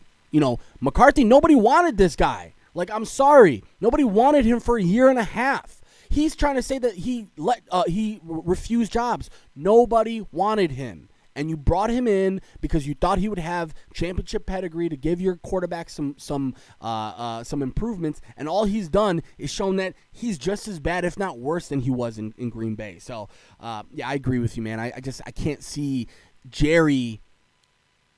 He's a guy who's never been said no to in his life. It's like one of those guys where you've been rich your whole life, and nobody can tell you no. And Dallas has a big problem with that. They're going to have to hold that guy accountable. Yeah, I'm with you on that. And, I had almost made some crazy notion, like, why doesn't Dallas call New Orleans and see what the available status is on Jameis? Sure. I know it's not it. You know what I'm saying? Yeah. Absolutely. Let's or not Fitzpatrick. okay, minus all the turnovers, which can be frustrating to say the least. At least Jameis will at least attempt to get the ball down the field. Andy Dalton can't throw the goddamn ball. This dude, DiNucci, this dude, what'd he do? Fumbled the ball twice in 2 snaps against the Washington football team? And you think it's a great idea to run this guy out? But we have one of the historically worst defenses in the NFL, so we're going to trade defensive players, and we're going to cut defensive players instead of holding them accountable. And remember, Colin Kaepernick sucks, Nick. Colin Kaepernick sucks. Remember that, okay? Right. Exactly. So we're going to bring back Cooper Rush. Yeah, exactly, right. Jerry Jones is a clown. Bro. He's a clown. And to sit here when Dallas teams are like, Dallas should just go ahead and just cough it up and rebuild. When has Dallas ever been that kind of team? Even when they got Zeke. Yeah. It's not like they were trying to lose. The team was just bad. Yeah. But, dude, Jerry Jones is a clown, dude. Just signed a check. Stephen Jones helped Daddy sign the checks. Yeah. They need Kellen Moore should have been fired. Yeah. He is not an offensive coordinator. Just because you broke a few records at Boise State does not make you an offensive coordinator. And I'm sorry, but Jason Garrett don't look too bad right about now. They're like spent so much time clowning on Jason Garrett, and maybe at sometimes rightfully so. Good luck with that, Dallas, because if they're lucky, they'll be bad the rest of the season. If they're lucky, if they're unlucky, they'll win 4 or 5 more games the rest of the season and get a mid-round draft pick, have to worry about re-signing Dak, have to worry about what they're going to do with Amari, have to worry about what they're going to do with the defense. Let's remember, Amari, Zeke, Lawrence all got paid already. That's about 40% of your payroll or 40% of your cap in 3 players. So they've got big decisions to make in the next couple of years, and it might have to be, I don't know, Nick. I don't know if it's a lock that they bring back Dak. I think a lot of people are assuming it's a lock right now because of loyalty. We both know that loyalty has nothing to do with the way that teams pick their decisions. So I don't think it's a guarantee that they might just try and tank for Trevor, or at this point, who knows if Trevor even comes out. So, we'll talk about that another time. But right. Let's get into our last 2 games because we're, you and I are just so good at this. We're going on almost 4 hours now. So, let's talk about the Bears. Not good. Not good on Monday night. Nick, I'm not an NFL head coach. I've never been paid as an NFL head coach, but I know that what the Rams do is put a lot of guys in motion and specifically sideline to sideline, make sure that they have constant motion and confusion. And what you saw was a Bears team that had a week to prepare for them have no idea how to handle that. The only thing they do well, me as a fan, I'm not even watching tape. I know what they do well. And constantly, for 3 quarters, the Rams run the same play. Wide receiver coming left, and Jared Goff play action left, going right. And every single time the Bears don't know how to defend it. We're wasting this team. We're wasting this defense. Matt Nagy is a D-plus play caller at best. And you took out Mitch Trubisky to bring in this guy that you thought was going to be the savior who can't make basic NFL throws. At the end of the day, Nick, we have a lot to be optimistic about as Bears fans, but man, oh man, do we have a lot to be really upset about because you got a team in coach in Matt Nagy who refuses to take responsibility for his team. He wants to mention the fact that they're 5-2. You should be 2-5. Yeah. So to me, it's bad news Bears right now, dude. Like This is about as low as a 5-2 team can get, Nick. Like, when you've got a head coach who refuses to take responsibility for his play calling, a defense that's widely unprepared, and you got a defensive coordinator who prides himself in preparation in Chuck Pagano. And you saw a team that was unprepared for the only thing a team does well. So that's just a little preview of the Bears game last week. But let's talk about those Bears because they're in Soldier Field, and they are home.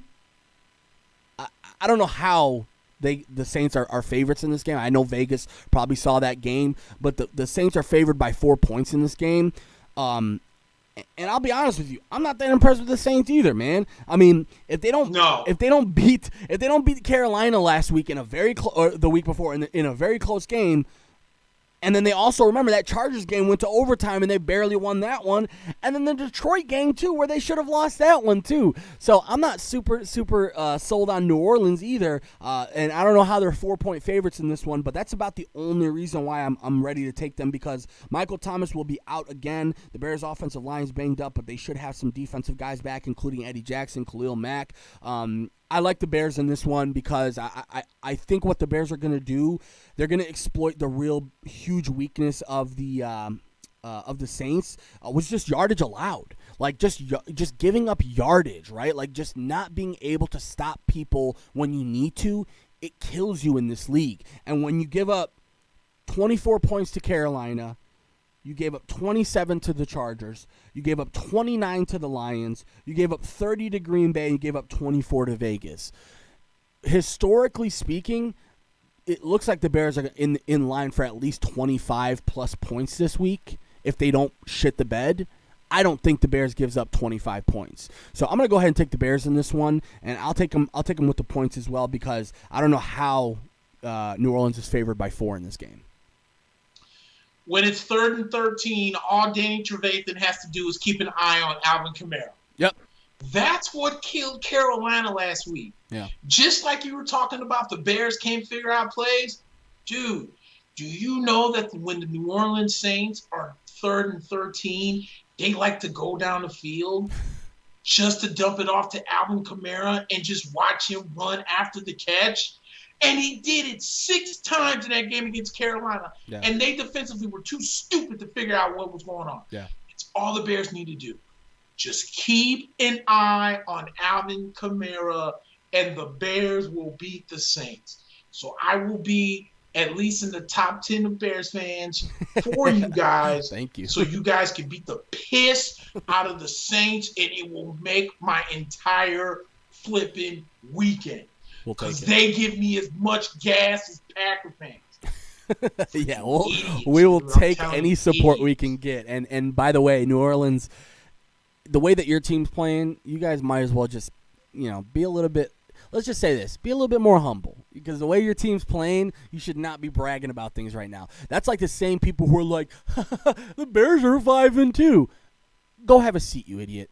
have a seat because you're either not watching the game or you don't know what the hell you're watching. Because the Bears, the Bears right now, again, I said they were one of the worst 5-1 teams in history. They still might be one of the worst 5-2 teams in history too, because they're just not on the level right now. And the defense, I'm telling you, Nick, if we maybe had one less player on this defense, if we didn't have Kyle Fuller, or we had the rest of the defense but we didn't have Eddie Jackson, or we had the rest of the defense but we didn't have Roquan Smith, we would probably be possibly winless in this season. That's how short the margin of error is for the Bears, and that's what bothers me even more, Nick. You have all this talent on the defense, and Chuck Pagano can't tell your team, hey, guys, I know we've been in meetings the last week. I forgot to mention to you, the Rams really like to do play action. They really like to do bootlegs. They really like to motion across. And it's crazy because not only did the Bears get beat on it once, twice, 3, 4, 5 times, I don't think they stopped one play action play from Goff that whole game, and even if it was an incompletion, it was still a success. So again, we're both praying for the Bears. I'm praying for them this week, and I'm going to tell you this, Nick. I don't wish injury on anybody, but what I will say is I think Nick Foles is getting ready to get killed in the next couple weeks. Our offensive line is really bad. Yeah. And I will say this, Nick, that might be a blessing in disguise. Because the guy can't run, I'm with you, and the guy behind him can. You know what I'm saying? And on top of that interception he threw in the end zone, inexcusable. God awful. Like, the ball didn't even try to get to the wide receiver. It was a layup interception. And I'm thinking, how do you make that throw? You know what it is, Nick? You know what it is? Nick Foles doesn't trust Matt Nagy. And we saw it during the game. We saw that Brian Griese got in a little bit of trouble because he talked about how during the week he talked to Nick Foles, and Nick Foles said something along the lines of, like, sometimes I have to go in the huddle and call my own plays. I like to do no huddle just because I don't like getting plays from the sideline. That just shows that an NFL quarterback is essentially telling the media, my coach sucks at play calling so badly, I hope we go into no call or no huddle so I can make my own calls. That's how bad things are right now for the Bears. So, all right, I'll leave you the floor because the last game remaining is a pretty easy pick for me, Nick. 5-2 are the Tampa Bay Buccaneers. They are going to MetLife Stadium to play the New York Giants, and they're 12.5 road favorites. Jeebus. I know that Chris Godwin is out of this game, but it's going to be hard for me to imagine a scenario where Tampa Bay loses this game. I'm going to go ahead and take them both. Here's what I would say. The 12.5 point thing is, to me, not surprising because they're so much better than the Giants, but I would be careful if I'm a bettor there because especially with the weather and being on the road, I'm not sure Tampa Bay is super motivated to try and go in there and murder them. I think they just want to get the win and get out of there healthy. So I would say be careful if you're expecting Tampa Bay to cover that 12 points. Yeah, and I've talked about Tampa Bay a lot during these picks, but I thought last week Tom was pretty much Tom, and 369, 5 touchdowns, spread him across the way. Tyler Johnson had one, Scotty had one. That one he had to Scotty was beautiful, it was right on the money. Dime. Gronk had one, Chris Godwin had one, and I'm missing someone else had one as well. Oh, I know he had a rushing touchdown as well. Yep. My thing is this. All I want them to do is go out and have revenge for when Daniel Jones had his first career NFL start against Tampa, and they found a way to win, and that was when Dirk Cutter was our head coach. And was it when Dirk? No, it wasn't when Dirk. Bruce was still our head coach, but that's when Matt Gay missed the 40-yard field goal after Jameis threw a pretty pass to Mike Evans to set him up in field goal range. I think the JPP said he's ready to go into New York and kill him. Please don't give them bulletin board material. At the same time, the only thing I ask the Buccaneers to do is take care of business and not be in a trap game knowing that the Saints is who you have next week. So I fully expect the Bucs to be prepared. If it's going to be crappy and rainy, I expect to see a lot of Rojo and a lot of Leonard Fournette. And all I will say is keep your eyes on the right tackle, number 78, the true offensive rookie of the year, who will get no love because he's an offensive lineman. Yeah. And then next week is going to be crazy because AB is now eligible to play. Chris Godwin may or may not come back. But I expect the Bucs to really try and run the ball. The weather's going to be crappy, but I think they come out winning. The Giants right now are kind of a mess. Even though they're playing really good, respectively, they're still kind of a mess. But I think Tampa Bay goes in and take care of business. Yeah, and also the reason why I'm nervous about the 12.5 points for Tampa Bay is we mentioned it last week. The Giants just seem to play in close games. No matter how bad they are, they're always 3 to 5 points away, right? So that's the only reason why I'm extra careful on that. But all right, cool. Well, anything else, Nick? other than the 4.5 hours we just did. Yeah, I know, dude. Sweet mamacita. No, that's about it, man. Cool. Looking forward to next week. Yeah. I expect a full win from the Bears tomorrow. And then whatever, after you guys Peter slap them, we'll turn around and Peter slap them next week and remind the Saints that they can go ahead and just take a back seat because there's new sheriffs in town. There's a new team running the South. And the names are the Tampa Bay Buccaneers. Take note of that, New Orleans. Take note of that, all right? Right. All right, guys, before we get out of here, do us a huge favor. Again, as we always say, share out the show. Appreciate the love. Do us a huge favor. Continue to tell your friends and share out the show link, share out the page, whatever you can to help us out. We're live on YouTube now as well, so we're trying to get the YouTube game up. And, we're already streaming live at the same time as we are streaming on Facebook. And also do us a huge favor, guys. Check out rmtalk.com.